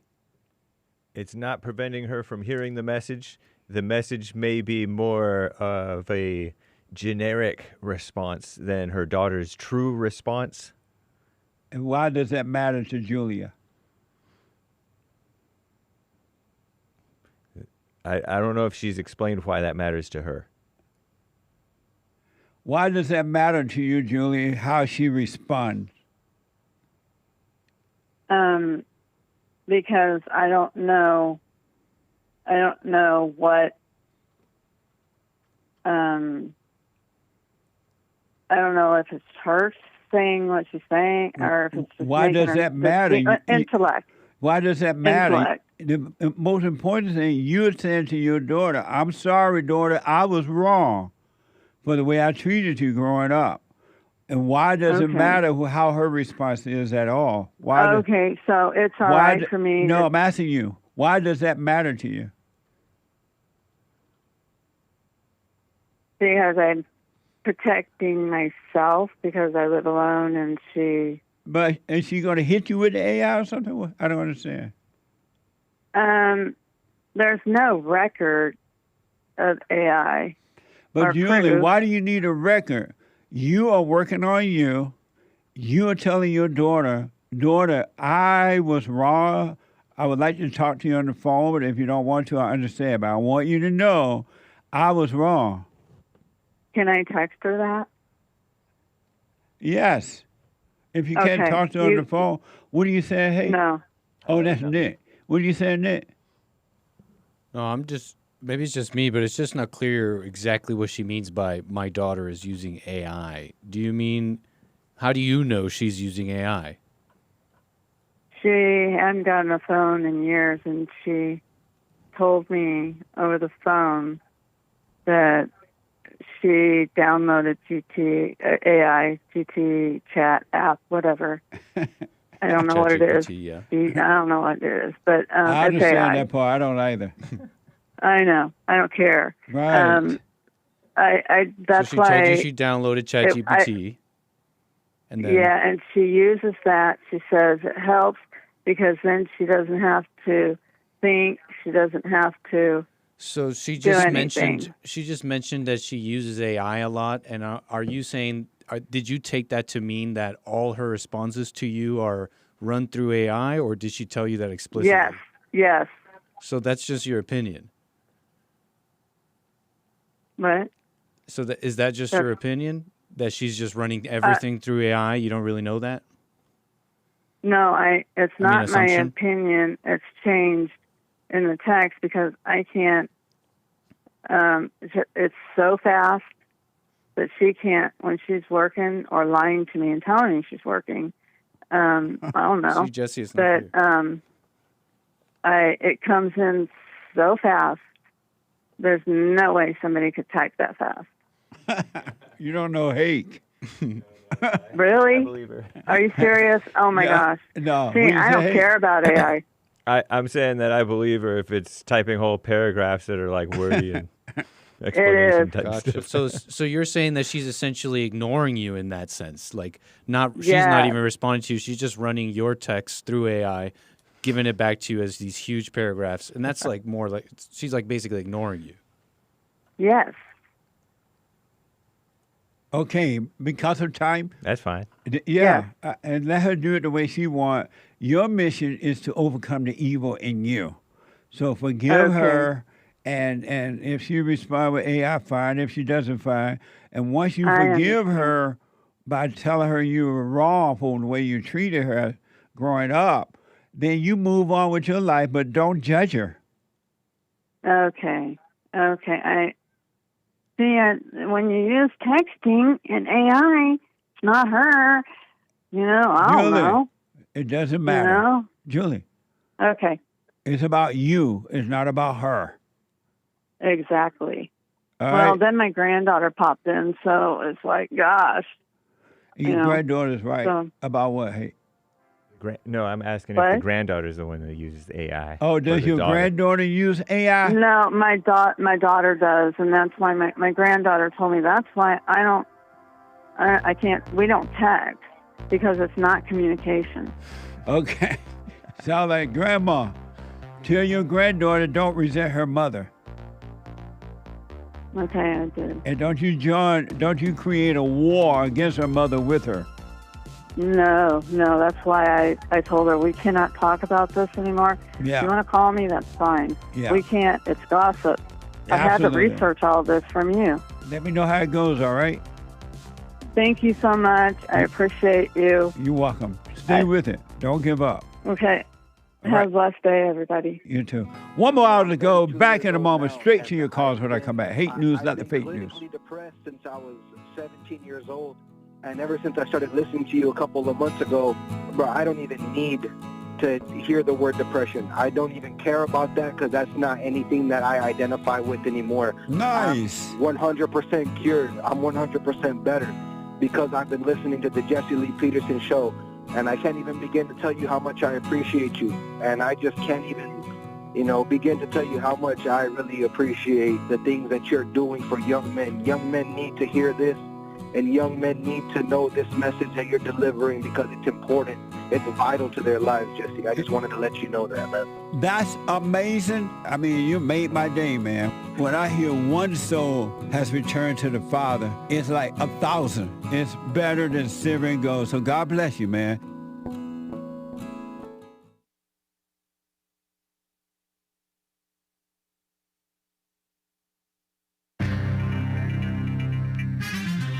All kinds of mess in this here old world. Am I right or am I right? The far-left female-run outlet, The Skim, is talking about family policy, so-called. The crucial fight for NICU leave, NICU, neonatal intensive care unit leave, where parents get to stay off of work and get paid not to work just because their kid is a mess. Their little baby needs a lot of medical attention. What a mess. And they want it to be by law. Colorado and Illinois pushing it. Two of the worst states in the union. Am I right? Or am I right? This is the end of hour 2 already of the JLP Peterson Show. It is Female Monday. Everybody loves Mondays. And we all ought to love the females, am I right? It is hake news, not fake news. And there is one line open. Hang tight, ladies and gents. Gents, welcome to call in too, believe it or not, even during Female Monday. Just like ladies can call during Manhood Hour on Wednesday's third hour. Nice. And JLP will be right back. We'll get to more of your super chats, all right, and calls and more great stories, I do believe. And then after the JLP Peterson Show, the Hake Report, and then American Anchor Baby. Very nice. podcast Church with Jesse Lee Peterson. Go to rebuildingtheman.com/church. It's up on YouTube, Rumble, Apple Podcasts, Spotify, and other places. Nice. Trump says that ISIS, their second in command, Abu Bilal al-Minuki, he was killed by U.S. and Nigerian forces. Shout out to Nigeria. Interesting, huh? I heard that in Nigeria, is that where the Christians are getting killed? Is that by the government or is that by ISIS or what? And the Supreme Court, the so-called Supreme Court, rejected Virginia's bid to restore their congressional map that the voters, so-called, just barely, narrowly tried to vote in. The state Supreme Court rejected it, and now apparently it looks like the U.S. Supreme Court rejected it as well. I guess so. Pretty nice. It would have given Democrats a chance to pick up 4 seats in the House of so-called representatives. The Virginia State Supreme Court has struck it down, a constitutional amendment that voters narrowly passed, and finding the Democrat-controlled legislature improperly began the process of placing the amendment on the ballot after early voting had begun. The Supreme Court's order is the latest twist in the nation's mid-decade redistricting competition. And it's possible Democrats could use it in election year messaging about a partisan so-called Supreme Court mess. And Governor Jared Polis reduces Tina Peters' sentence. Somehow I recognize that Tina Peters name. And Jared Polis sounds like the guy from Colorado, right? I don't know if he's quite morally straight, not sure. Says that she will be released June 1st. So just a matter of like a couple of weeks or less. She will have served 600 days or more in prison before her release. This former elections clerk convicted of attempting to subvert the 2020 presidential election. She's going to be released from prison. He commuted her sentence. She had a 9-year prison sentence reduced to 4.5 years. 600 days in prison would be, that's like less than 2 years, though. I don't get it. Governor Polis clarified that the commutation is not a pardon, okay, and noted ongoing focus on the case despite some Democrat opposition. Interesting. And other mess going on in the world. J.D. Vance says that blue state officials could face prison over alleged billion-dollar fraud cases. I'll believe it when I see it. J.D. Vance is the fraud czar in the Trump administration, as well as the so-called vice president. Very nice.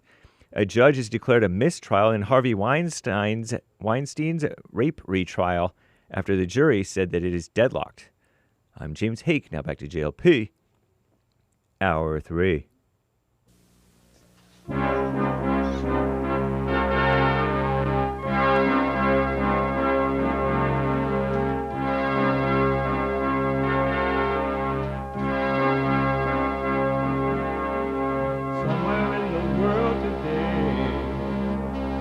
Got to stand up strong, think the truth about themselves, to understand what went wrong. I know we can find a way, I know we can find a way, I know we can find a way to stand up, stand up.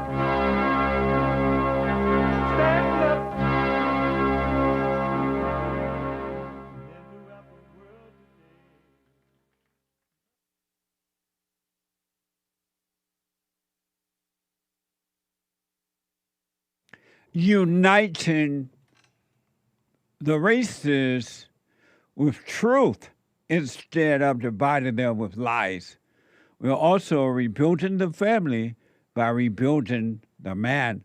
I am Jesse Lee Peterson. Good morning. Hi, y'all. You can get involved by calling 888-77-53-773, Jesse. Jesse. Jesse. And my biblical question, brand new one for this week. Jesus said to deny yourself. What does that mean? Jesus said to deny yourself. Isn't that amazing? That is so deep. What does that mean? We have every way that you can watch and support the show listed on JesseLeePeterson.com/show. JesseLeePeterson.com/show. And if you're running around and you just got to go and do what you got to do, you can podcast the show and still listen to it as it is happening on your phone by calling the listen line on TalkStream Live at 605-615-4131. 605-615-4131. And to donate and have your comments read out loud, go to buymeacoffee.com/JLP Talk. buymeacoffee.com/JLP Talk. Or Bond JLP Cash App. Bond JLP Cash App. It's Monday. Rainy days and Mondays always build me up. Hanging around, nothing to do but clown. Rainy days and Mondays always build me up. It is Monday, and every Monday, even though we take all calls, it is Female Monday. All my life, I had to fight my daddy, my brothers, my uncles. I like to make men uncomfortable. My cousin. All my life I had to fight. Let women take over. Some of us believe that women are getting paid less than men. I proudly say I'm a feminist. Thank you. I would too. Deep in their soul, they want to be home with those babies. We've been lied to for so long. Amazing, huh? The whole world is a stage, and everybody's playing a part. 888-77-JESSE. Let me go to Mimi out of Los Angeles. Mimi, you are on the air. Hi, good morning again, Jeff. Hey, Mimi, all is well. Good. So I have a couple questions. I originally was going to kind of chime in or add some feedback to the woman that was calling about her ex-husband and the taxes and things like that. But I realized that, as much as she's going through what she's going through, it's really important that I stay focused on myself. So I'm going to rein that back and go back to my own questions. Amazing. Because I'm trying to get to the 50th floor this year. That's right. I'm getting out the basement. So real quick, when I'm realizing that all of the traumatic experiences that I've experienced or that I've seen, there's one question that kept coming up or one statement that kept coming up in my mind, and it's, this should not be happening to me. And so my question is, with that statement, this should not be happening to me, isn't that a true statement? Where's that statement coming from? It's okay, so I would think that it was coming from me saying, I shouldn't be going through this, or this should not be happening to me. And so where's that statement coming from? From the mind, from the thought. And what have you learned about the thoughts? That they're all lies all the time. But let me ask you this, though. But stay with me first with that first. That they're all lies all the time. Take a breath. Let me hear you just say it, and then take a breath before you go to the next thought. Okay, that all thoughts are all lies all the time. And what does that say to you?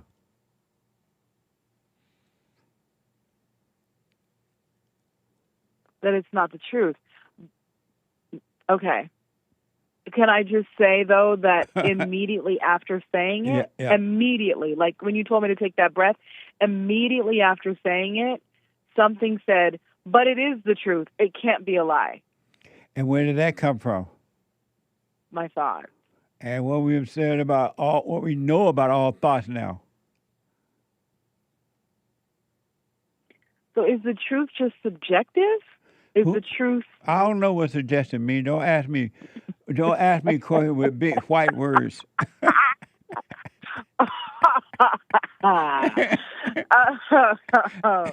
So, okay, is the truth something that cannot? It's like it cannot be changed. It is just the truth, because if someone is hurting someone else, and I'm not even talking about me specifically, right. If somebody is hurting someone else physically, emotionally, financially, if someone's being hurt, wouldn't you say that that should not be happening to them? Like, what would be the point of somebody being hurt physically, emotionally, financially? What would be the point of that? Number one, you can only be hurt physically if you're not able to protect yourself from the attacker. There's no other way that you could be hurt. Zero. So you can't be hurt financially or mentally? No. Well, okay, but that's not... So then what happens to all these people that... you know what? Forget everybody else.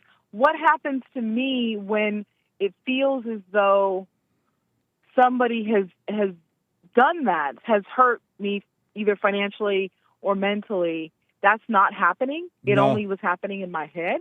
Yes. Yeah, that's a hard one, Jesse. Why? Because that's like saying, going to the bank and saying, hey, yes, I'd like to withdraw $100. And then I go and I leave the bank and I took the 100, and then I'm like, my bank is like, oh, you took $100. And I'm like, no, I didn't. I didn't take $100. And like, yes, you did. You walked into the bank and you took the $100. But how would that hurt you? What I'm saying is, if not even financially, but if somebody said something to you over and over and over again, I guess if for whatever reason you don't leave, in those comments that are very degrading, if those comments start to kind of chip away at, how you feel about yourself, that's something that didn't happen, or that's something that you let happen. When you say degrading to whom?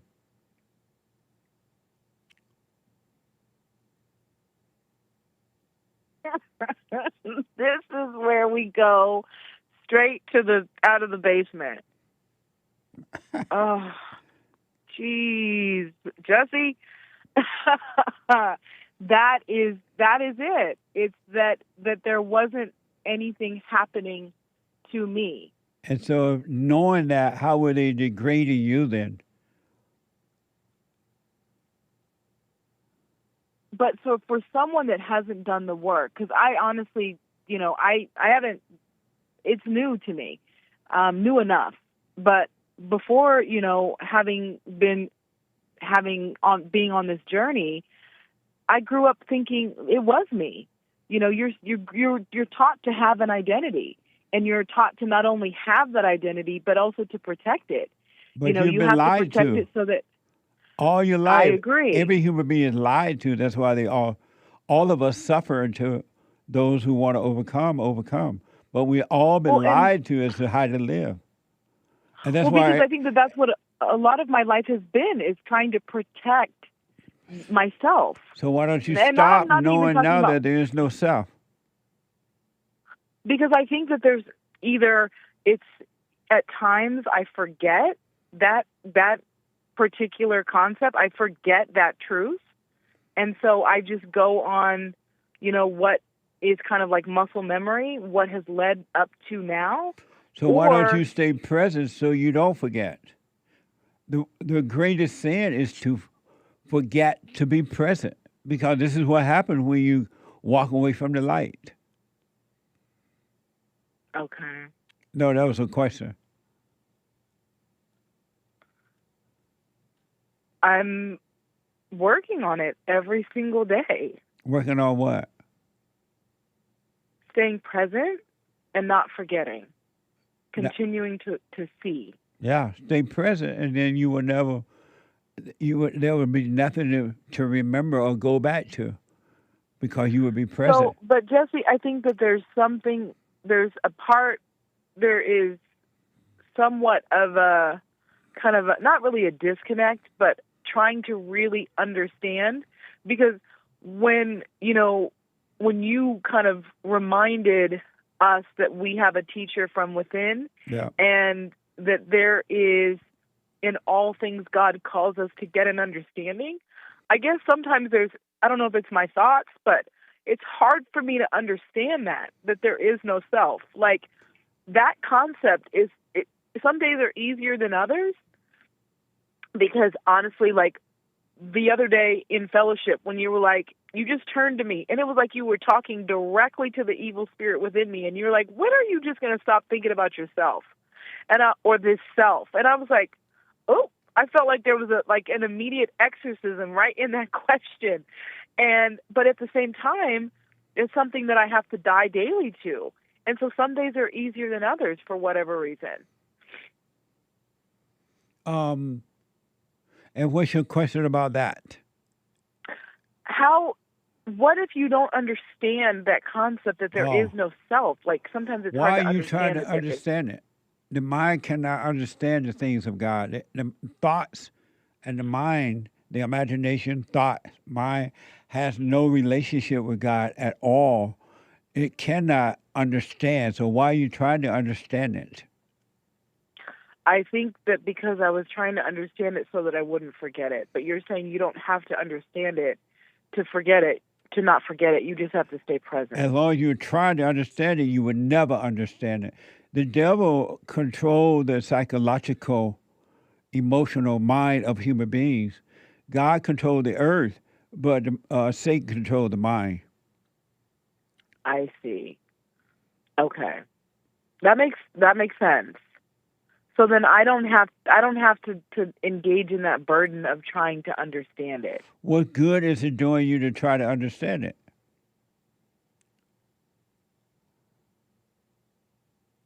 Again, I was only trying to understand it so I wouldn't forget it. But I'm just like I said, I'm just trying to. And maybe I need to stop thinking about it like this. Like, I'm just trying to make it easier. And maybe that thought is what, I don't know. And that's probably that particular thought is one that kind of haunts me, if you will. It's constant, because anytime I'm going through something, I'm looking at it like, I no longer look at that whole right and wrong. I've kind of dealt with that on this journey. But now another battle has come up, and that's the battle of easy and hard. So no longer am I thinking, is something right or wrong? But now I'm like, is this too hard, or is this, I just need this to be easier. And who is thinking that? Not me. So why are you going with that? You're listening to the voice of Satan. This is too hard. This is taking too long. I'm trying to understand. It's still the voice of the devil, and you're calling it your voice or your thoughts or your emotions. Right. That's true. Okay. Can I ask another question? Yes. Real quick. So that assignment to kind of get rid of social media, that kind of like blew up in my face. So how would you suggest, if I'm just like at the end of my day, for whatever reason, it's like I feel justified in just laying down and just scrolling through things. Is there a particular way? And it's bad. I mean, it's bad. And it didn't even really get really bad until after that assignment. And then it just like got worse, like on another level. Like let's go of a drug. It's like, it's really, really bad. Right. And so, is that the same thing that you need to shock the devil with? Like, just turn it off? What would happen if the moment the devil tell you, oh, get on social media, you need to catch up what's going on, what would happen if you didn't do it?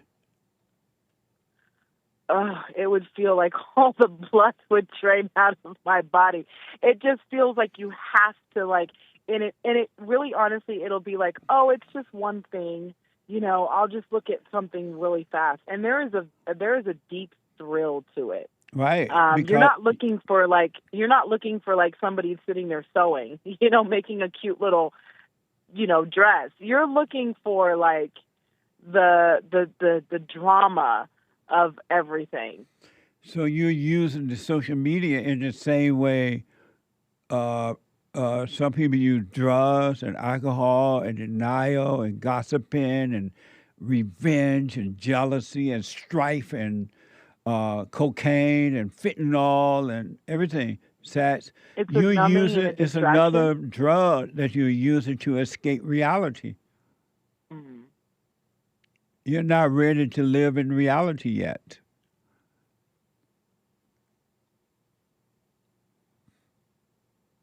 I mean, look, I'm not hiding from the truth, Jesse.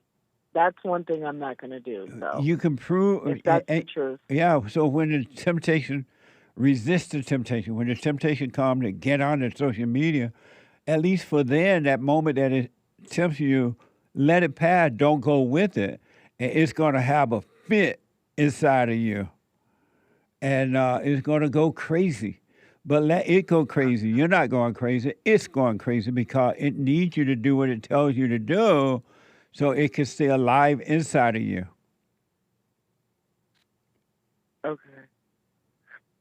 Okay. And I don't mean to be speeding through things, but I do have one more question. All right. So, you know how you say sometimes you have to catch the thought first? Yes. In particular to this situation. So, with my job, there's two people that I have to interact with because I am their direct report. Right. And when I interact with them, there's an underlying fear because of they've been with the company longer. They've held the same position that I hold. Those different dynamics, right, exist. But when I start engaging with them, there's no thought to catch. It's kind of like underlying, like the way you put on your undergarments in the morning. You're just like, you do it every day so routinely that you don't pay attention to the fact that you have them on. You don't even sometimes remember what color they are.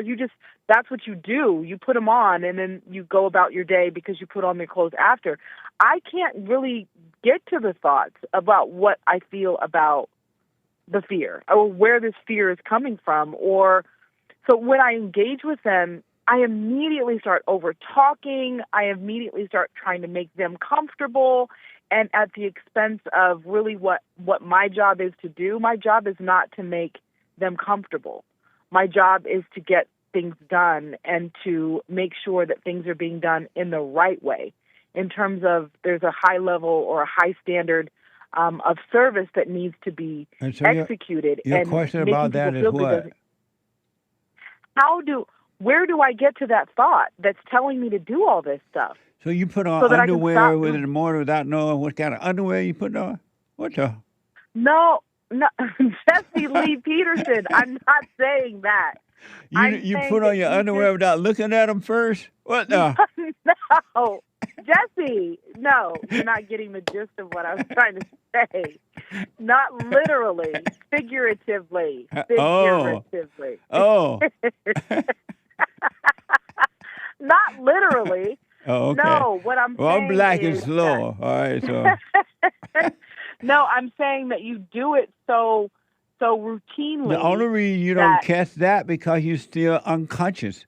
You've gone into a thought because you didn't catch the thought, and now you have the fear, and you believe the fear is real because you believe the lie of the thoughts. The fear is not even real. It's like a shadow. It's an illusion. Right, but you've been thinking the thought for whatever reason. Like, let's just say, okay, so it's Saturday, right? But I've been thinking the thought since 2 Mondays ago. So on this Saturday, which is 2 weeks later, what if I don't remember what the thought is so that I can really, drop it? Well, the moment you see the thought again, just let it go. You just missed it 2 weeks ago, but if it comes again, and it will for a while, just be aware of it, but have no relationship. Don't communicate with it at all. I just don't know why I'm always being so fearful. Be- Every time I say I'm going to stop doing that, when I engage with them, it happens. Stop saying And you're I'm going like, to where- do it, then you're lying to yourself. Of yourself, you Okay, can well, I do don't- nothing. Of yourself, you know nothing. So don't lie to yourself. Well, next time I'm not going to become afraid. Next time I'm not. You're lying to yourself. You're not in control of anything. Okay, so then that is my question. What would be the better thing to ask God to do? Nothing.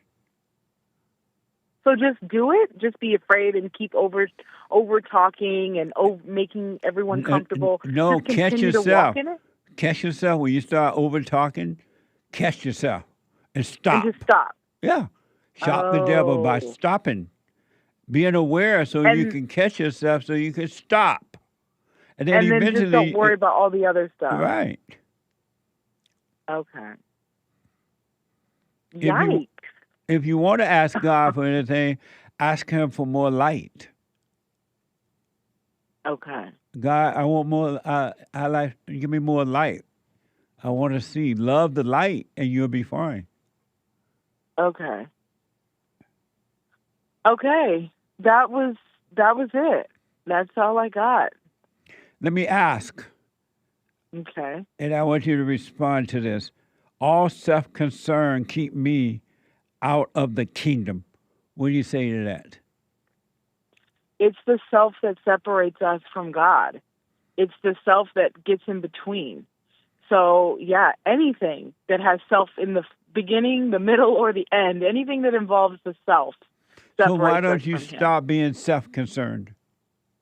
Because I think I forget about, I'm going to cry, I forget about God. Sometimes I forget that this is not my journey or my battle to fight, and I'm always trying to fight it. And I forget that I have a fighter already, and He's God. And it's not like I'm trying to disappoint Him or get in His way. I just forget that I have Him, that I'm His daughter, and that He loves me and He'll fight for me. Or not, like whatever is required, He's already done it. He's got it. And I'm always trying to do something.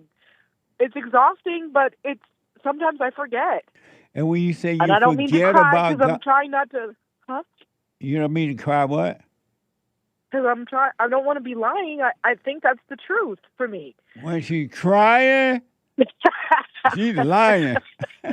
You never, ever, ever miss the opportunity to say that. Darn it.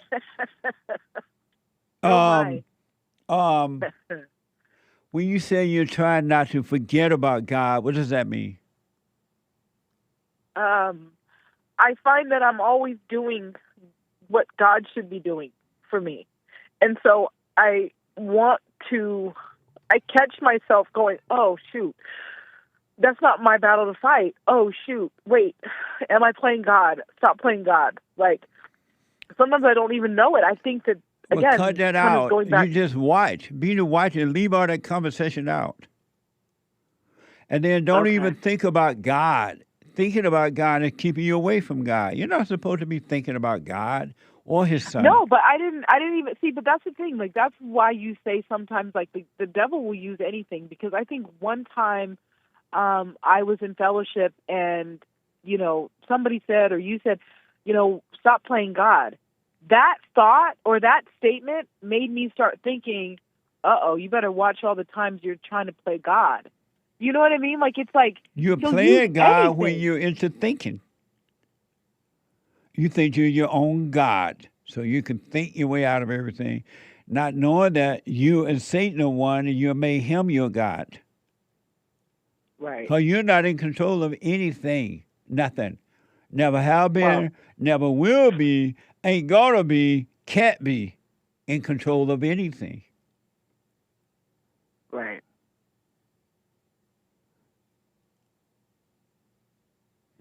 Okay, well, I mean. So give up self-concern. Okay. Ugh. Okay. What do that mean, I don't know. I don't know. Should we all know that some of this stuff is coming from Satan himself? So all of it comes from Satan. All of it. Yeah.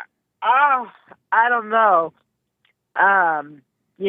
You are, I can only speak for myself, but we're taught to be masters of our universe and masters of our life and to take control. And this is different. This is like the exact opposite Jesse Lee Peterson. Because you've been lied to. We all been lied to. They tell you growing up, get on that battlefield and fight. Stand up for yourself. Defend yourself. Fight. And you end up in a war that you never win. God said, don't fight. Lay your weapon down and I'll fight your battle for you, said the truth. Your mother, your father, your friends, and everybody, your teachers tell you to fight. Stand up for yourself. Don't be embarrassed. Don't let them do. And you're fighting a losing battle. You're going to win when you give up your weapon and stop fighting. When you leave the battlefield.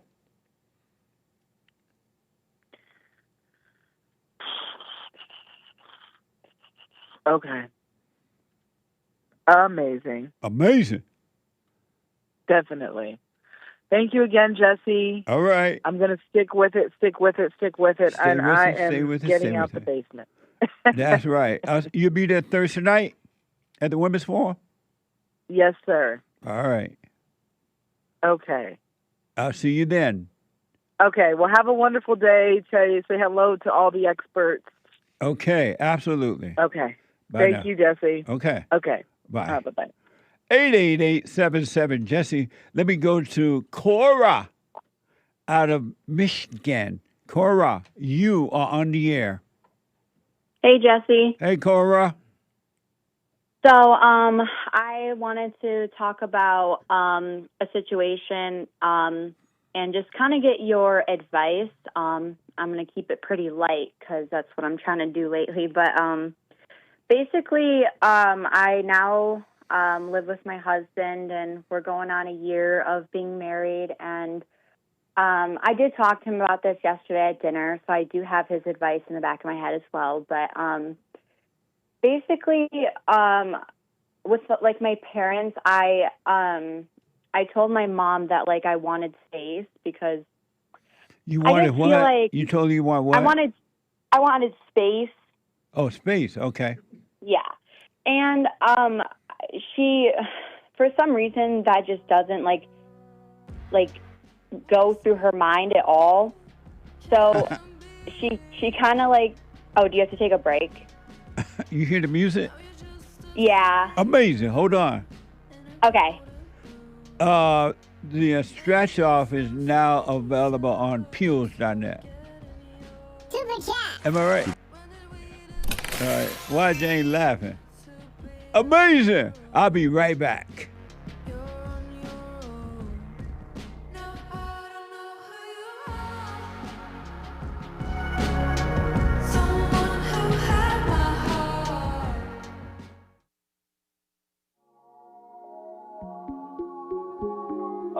I wish I would have found you earlier on in my life. Your recommendation to go and forgive your mother for resenting her, it's the hardest thing that I've ever done, but it was the easiest thing to help me overcome where I've been. My clarity changed overnight. Like I began to see things different. Sure, you saved my spiritual life because now I do have a peace, and it's a really weird feeling because there is no feeling. Right. But that's how you gotta know that you're in the right place. Like you said, she couldn't help it. And when you start to look at her mom, or you look at her dad, or you look at that situation, you can see that life just being repeated inside of you. And when you decide you want to be the person to step up and make a stand against it, it is going to feel weird because it goes against what you're used to. But as soon as you do it, you look back and wish you did it sooner. There are men and women waking up I'm telling you, they want to wake up. If you want to come out of your sleep, you can. But if you don't want it, the Spirit of Truth will just leave you there. It's up to you.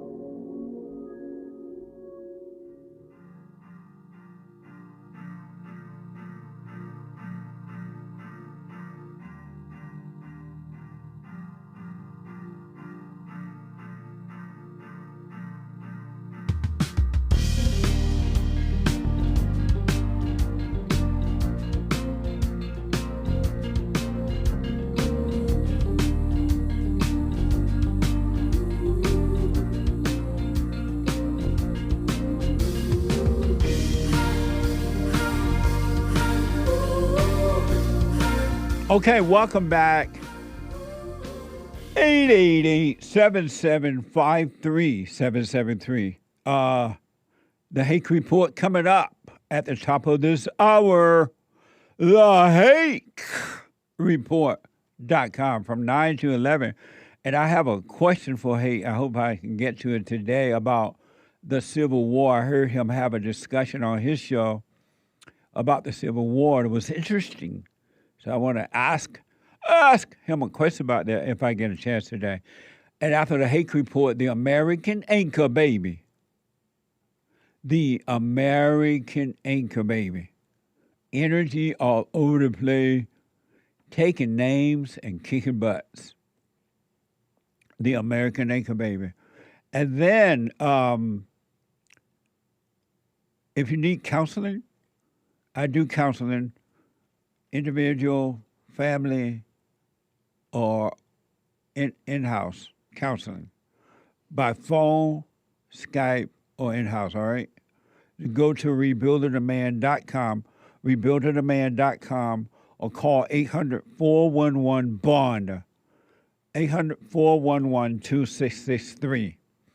And don't forget to donate to the work we're doing here, to the nonprofit organization Bond. We've been rebuilding the family by rebuilding the man for 36 years now. And thanks to your help, it is amazing. And we're still upgrading the stuff we have here. So thank you for donating that. Go to JessieLeePeterson.shop. rebuildingtheman.com/donate. Rebuilding the Man, no, that's wrong too. Go to JessieLeePeterson.com/show. My bad, he black. JessieLeePeterson.com/show. JLP Talk. JLPTalk.com. That's easy. JLPTalk.com. And if you want to mail it in, make the check or money order out to Bond and send it to Bond at P.O. Box 35090, LA, California, 90035. P.O. Box 35090, LA, California, 90035. Or scan the QR code to support Bond. Scan the QR code to support, all right? Or call 800-411-BOND. Let me go quickly back to Corey. Corey, thanks for holding. Go ahead. Cora. Okay. Not Reed. Yeah. Cora. Yes. So basically I said, hey, Mom, I just want space, doing well independently, want to keep it that way, basically. And I just said I'd appreciate no check-ins and no, calling, and just wanted space. And she just basically then texted me and was like, hey, I just want to invite you to this, Church Brave event. And I was like, hey, I told you I wanted space.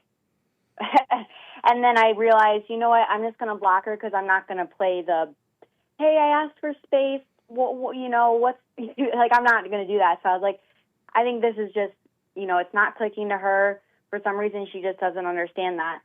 And so I just blocked her. And then my dad has been doing really well giving me space. I never told him I wanted space, and they are together. So I'm sure my mom has talked to him about it. But I haven't told my dad I wanted space, but I obviously want space from the both of them to just, flourish in my life and start doing things independently.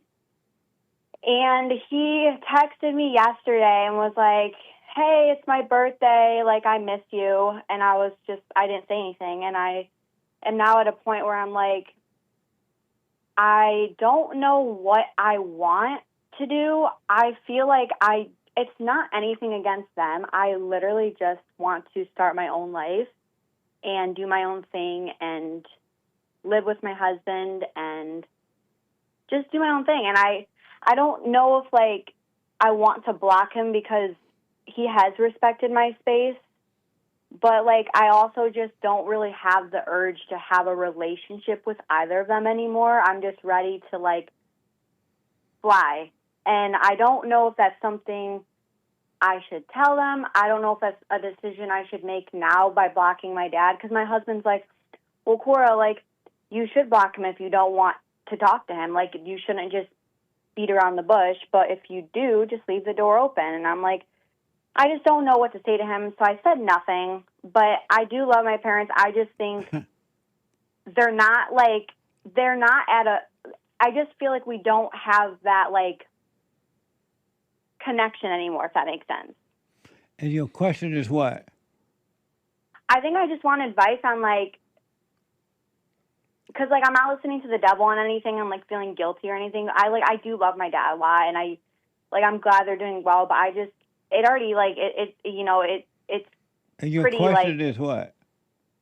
I don't know. I think I'm just looking for advice on, like, maybe what you advise in this situation. If I'm having a wait-and-see attitude, like you say, but I just need advice on, like, how I should approach this with my dad, because he's the one unblocked, and I don't know what to do. He's the one that is unblocked?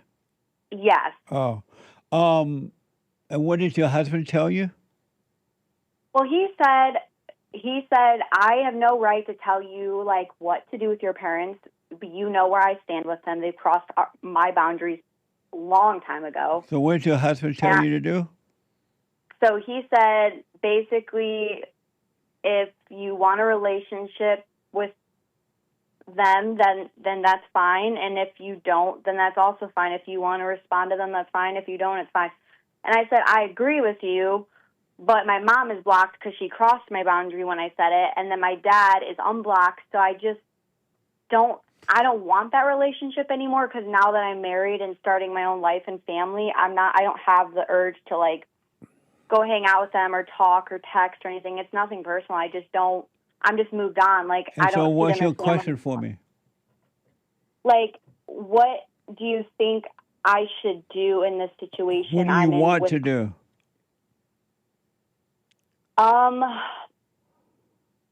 I know what I don't want, which is, like, a No, relationship. what do you want to do?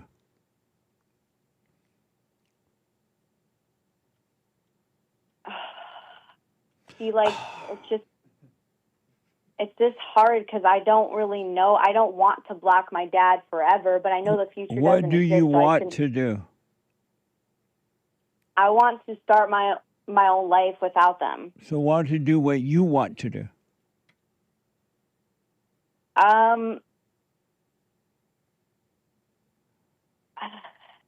Is it,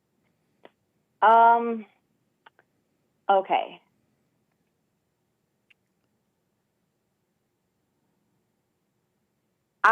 Because I don't want to exactly block him. Why don't you do what you want to do?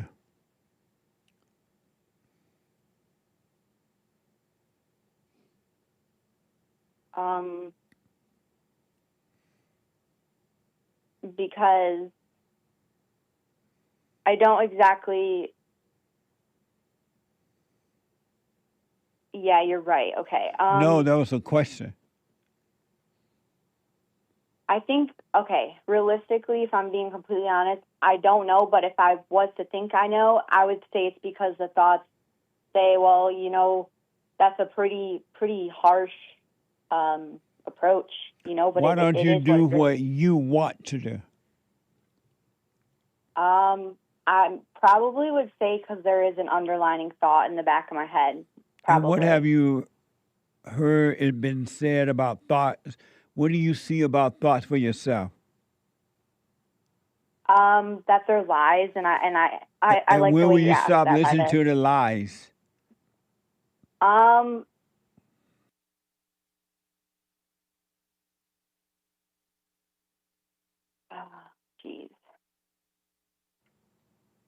I won't say now because I guess I am still listening to them, so I won't lie to myself. When will you stop knowing that all thought, if you can see it for yourself, that all thoughts are all lies all the time about anything? When will you stop listening to lies?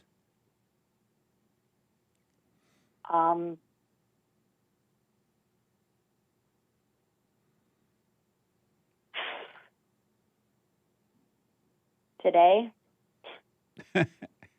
How about right now?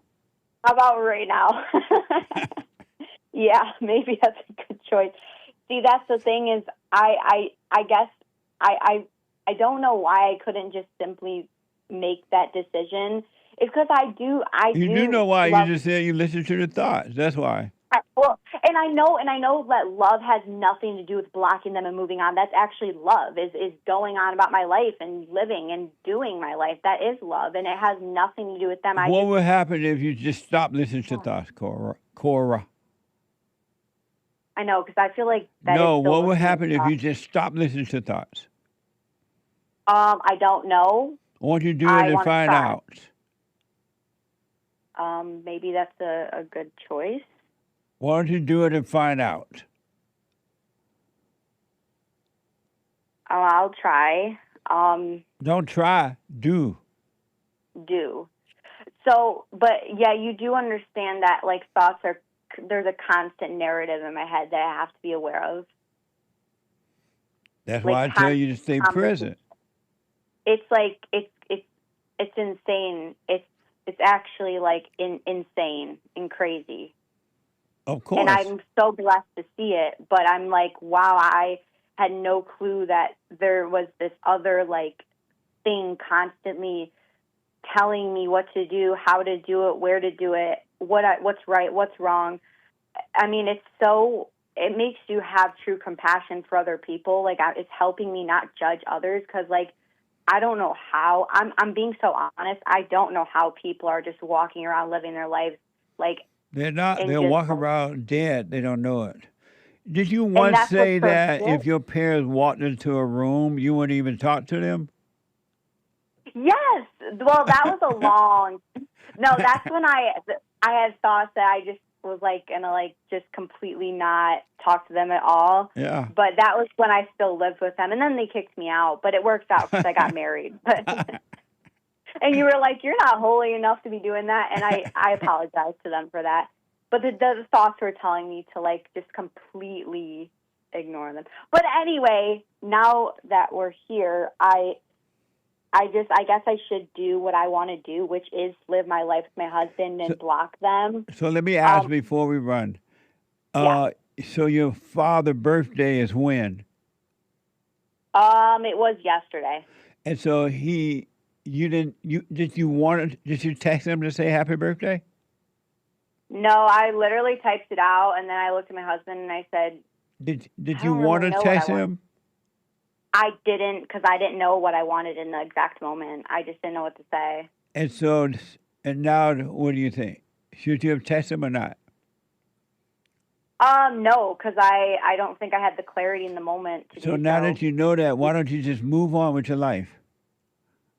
Stop thinking. And block him and just do what I want to do. Do what you want to do, Cora. Just don't be angry.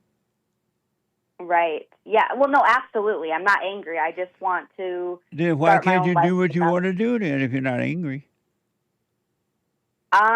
Like I said, I think I was just listening to a thought say, yeah, that's pretty like hard. Well, actually, you know what too is the last time I blocked them, they took me off the insurance.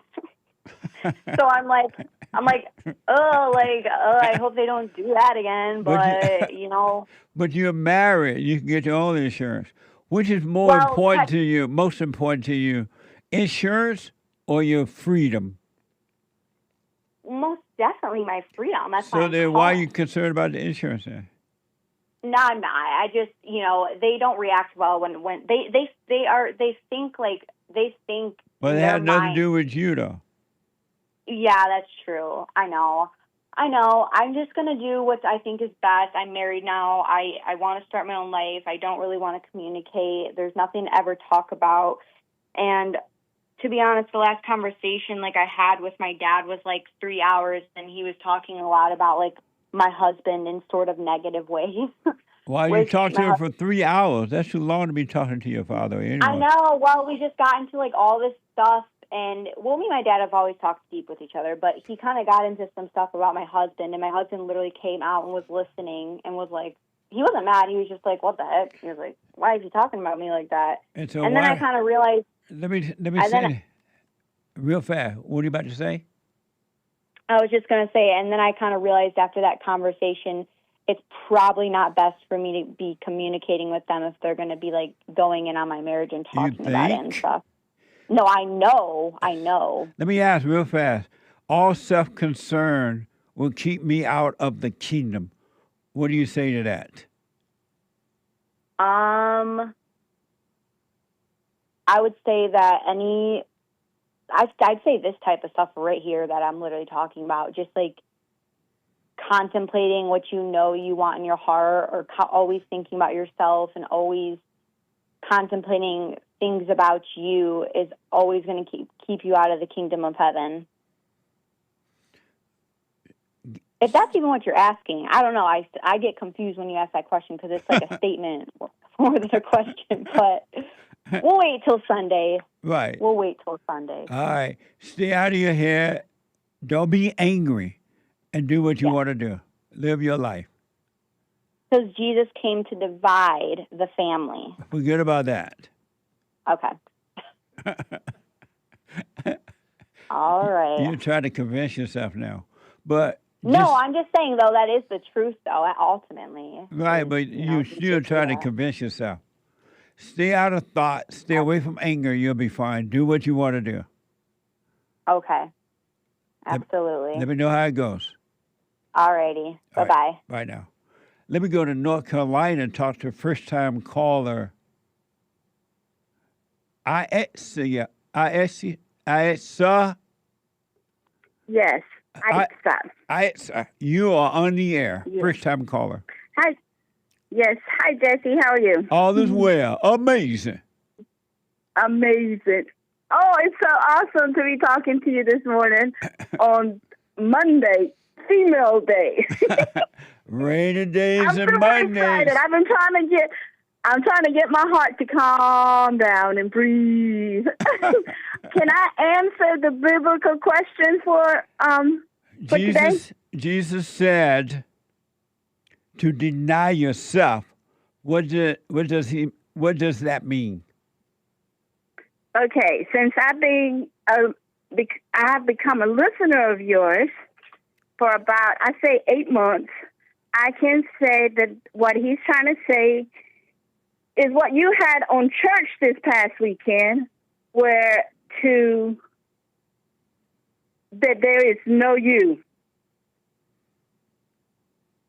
Basically saying that you have to believe that there is no you at all. Drop everything.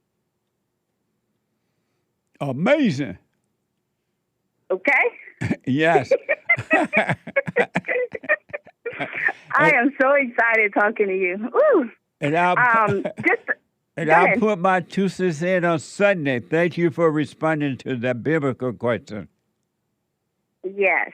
And I will see you on Sunday. Well, not see you, but I will hear it on TV. Yes. On Sunday. Absolutely. Can I ask you one more thing? Yes. Since I've been like I said, this is my first time, and I've been so scared at the same time, but at the same time, I was like, you know what? Today's the day. I'm going to let go of that fear. Yeah. And just go talk to Jesse today. Right on. So I'm like, ooh, I'm overcoming this body. No, I want to tell you something. Like 8 months ago, I knew there was still something wrong with me, but I couldn't put the finger in it. Like, I could not figure it out. Right.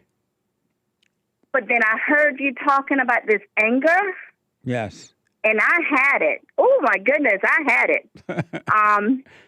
I still see it. I'm getting where I'm seeing it more and more. Like, I'm seeing it and I'm not doing nothing about it. Yes. And letting it pass through me. And let me tell you, it has changed. I'm seeing the world through a different eyes, and it's amazing. It's scary, but it's amazing. Yes, it is amazing. It is amazing. Church last Sunday was so good that I wanted to slap my mama. The fellowship is always amazing. I love those fellowships. I'm telling you, Yeah. I cannot get enough. I'm like, this is what church is supposed to be like. Yes, absolutely. Real church supposed to be like. Absolutely.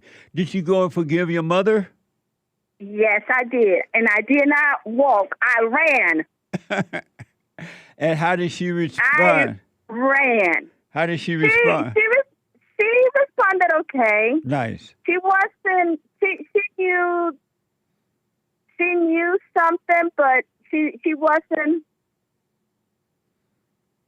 She wasn't upset or anything. Right on. But I can tell you that I got set free from that. Yes, absolutely. It was definitely. Salvation is about a return to the Father. All who are born of the mother must be born again of the Spirit of the Father. Yes, and I saw that as soon as I could see my anger. God allowed me to see that anger inside of me. Yes. And woo, that was something. Now I've been struggling, but it's not bad. I mean, I can see it. I see the struggle, but Sunday's church was so good that God has really allowed me to see the not me. Yes. And that's amazing. That is amazing. And if you stay with it, you haven't seen anything yet. And it is working. Yes. God is with you. Don't let the devil or any other human being tell you that it's not working. You stay with it, stay with it, and stay with it. This is your life. That's right. And that is what I'm trying to live my life now. That's right. It is awesome. Thank you, Jesse. It was nice talking to you. Let me ask. And, let me ask a question. Go ahead. All self-concern will keep me out of the kingdom. What do you say to that? I say to that, I was trying to think on that yesterday when you said it. Yeah. And I said, that means that you have no worries, no thought, so you don't have to concern yourself with nothing. And you just stay present and live. That's amazing. Is that amazing? That is amazing. Yes. Yes. What now? That's what I think too. Right on. It is. And you know what? Everybody calls me crazy. I don't care. That's what the crazy people will do. Crazy people will call sane people crazy. Yeah, I'm telling you, because I was in turmoil for all my life. Yeah. And I thought I was walking with God, and I was not. And I was like, whoa, this is what I've been missing right here. Right on. And everybody's been calling me crazy, but I don't care. I just keep going. That's right. Just wish them well, but don't get mad at them. Just wish them well and live your life. Yes, and I have been noticing that how you say it, keep it to yourself, because people do get that darkness sees that light and it don't like it. That's right. At all. Absolutely. It does not like it at all. So I just keep going and let God keep cleaning all the darkness in me. Right on. So amazing. I got to run because of time, but it was amazing to hear from you. You stay with it. Stay with it. Stay with it, all right? Me too. Yes. Thank you, Jesse. All right. Bye-bye. Amazing. Bye now. Super. Super chat. Super chats. Over on buymeacoffee.com/JLP Talk. Chill and lean. Morning, Jesse. Morning. There's so much of your content every week. I often resort to listening double speed to save time. Is that okay? I ask. Because I recently heard someone say listening to a sped up recording is bad for your brain. Is that true? I don't know. Anchor Baby does it, so it must be fine. How do you? What do they say? What do you say? I don't know, because I don't know what that means. How can you listen to something fast? At double speed on YouTube, you can switch it to 1.5 or 2x speed. Is that a bad thing, Anchor Baby? And on podcasts, I'm fine. too. Huh? Look at me, I'm fine. Anchor Baby does it. Must be all right.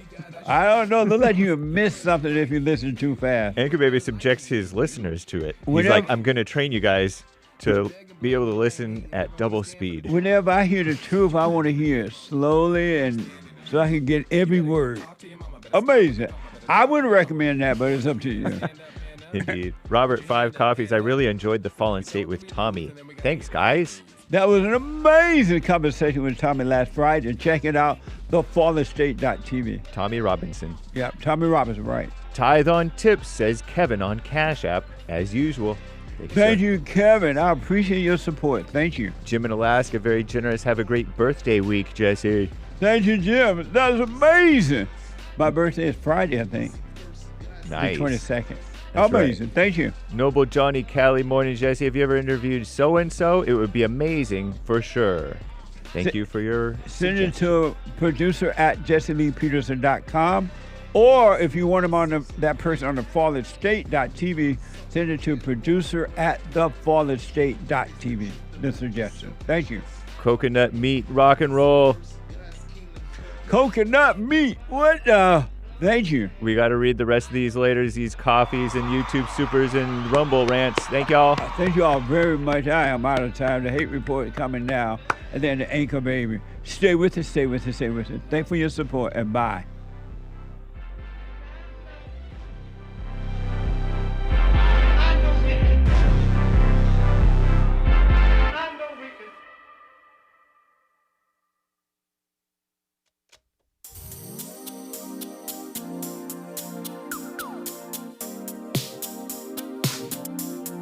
The views, information, thoughts, and opinions expressed during this show are the individual's own and do not represent the views, thoughts, and opinions of the JLP Network or Bond. Their appearance on the program does not imply an endorsement of them or any entity they represent.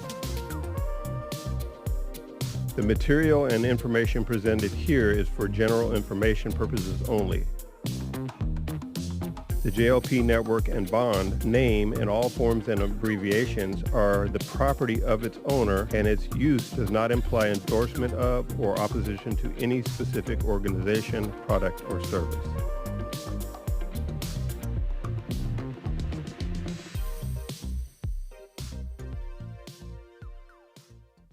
Check out Punchy's Coffee. I have my own coffee now. Punchy Coffee is good. Every bag is roasted to order. Freshest flavor. Top quality. Specialty grade beans. Good. Every dime goes back to Bond, my nonprofit. And we are rebuilding the family by rebuilding the man. So when you're drinking coffee and enjoying it, just know you're helping somebody. Amazing coffee. Punchy has his own coffee now. What the? And it's so good. All the way from the plantation to my own coffee. Who would have thought? Did that coffee come from the plantation? Did I pick my own coffee? Check it out. Go to rebuildingtheman.com, rebuildingtheman.com/stores and get Punchy's Coffee.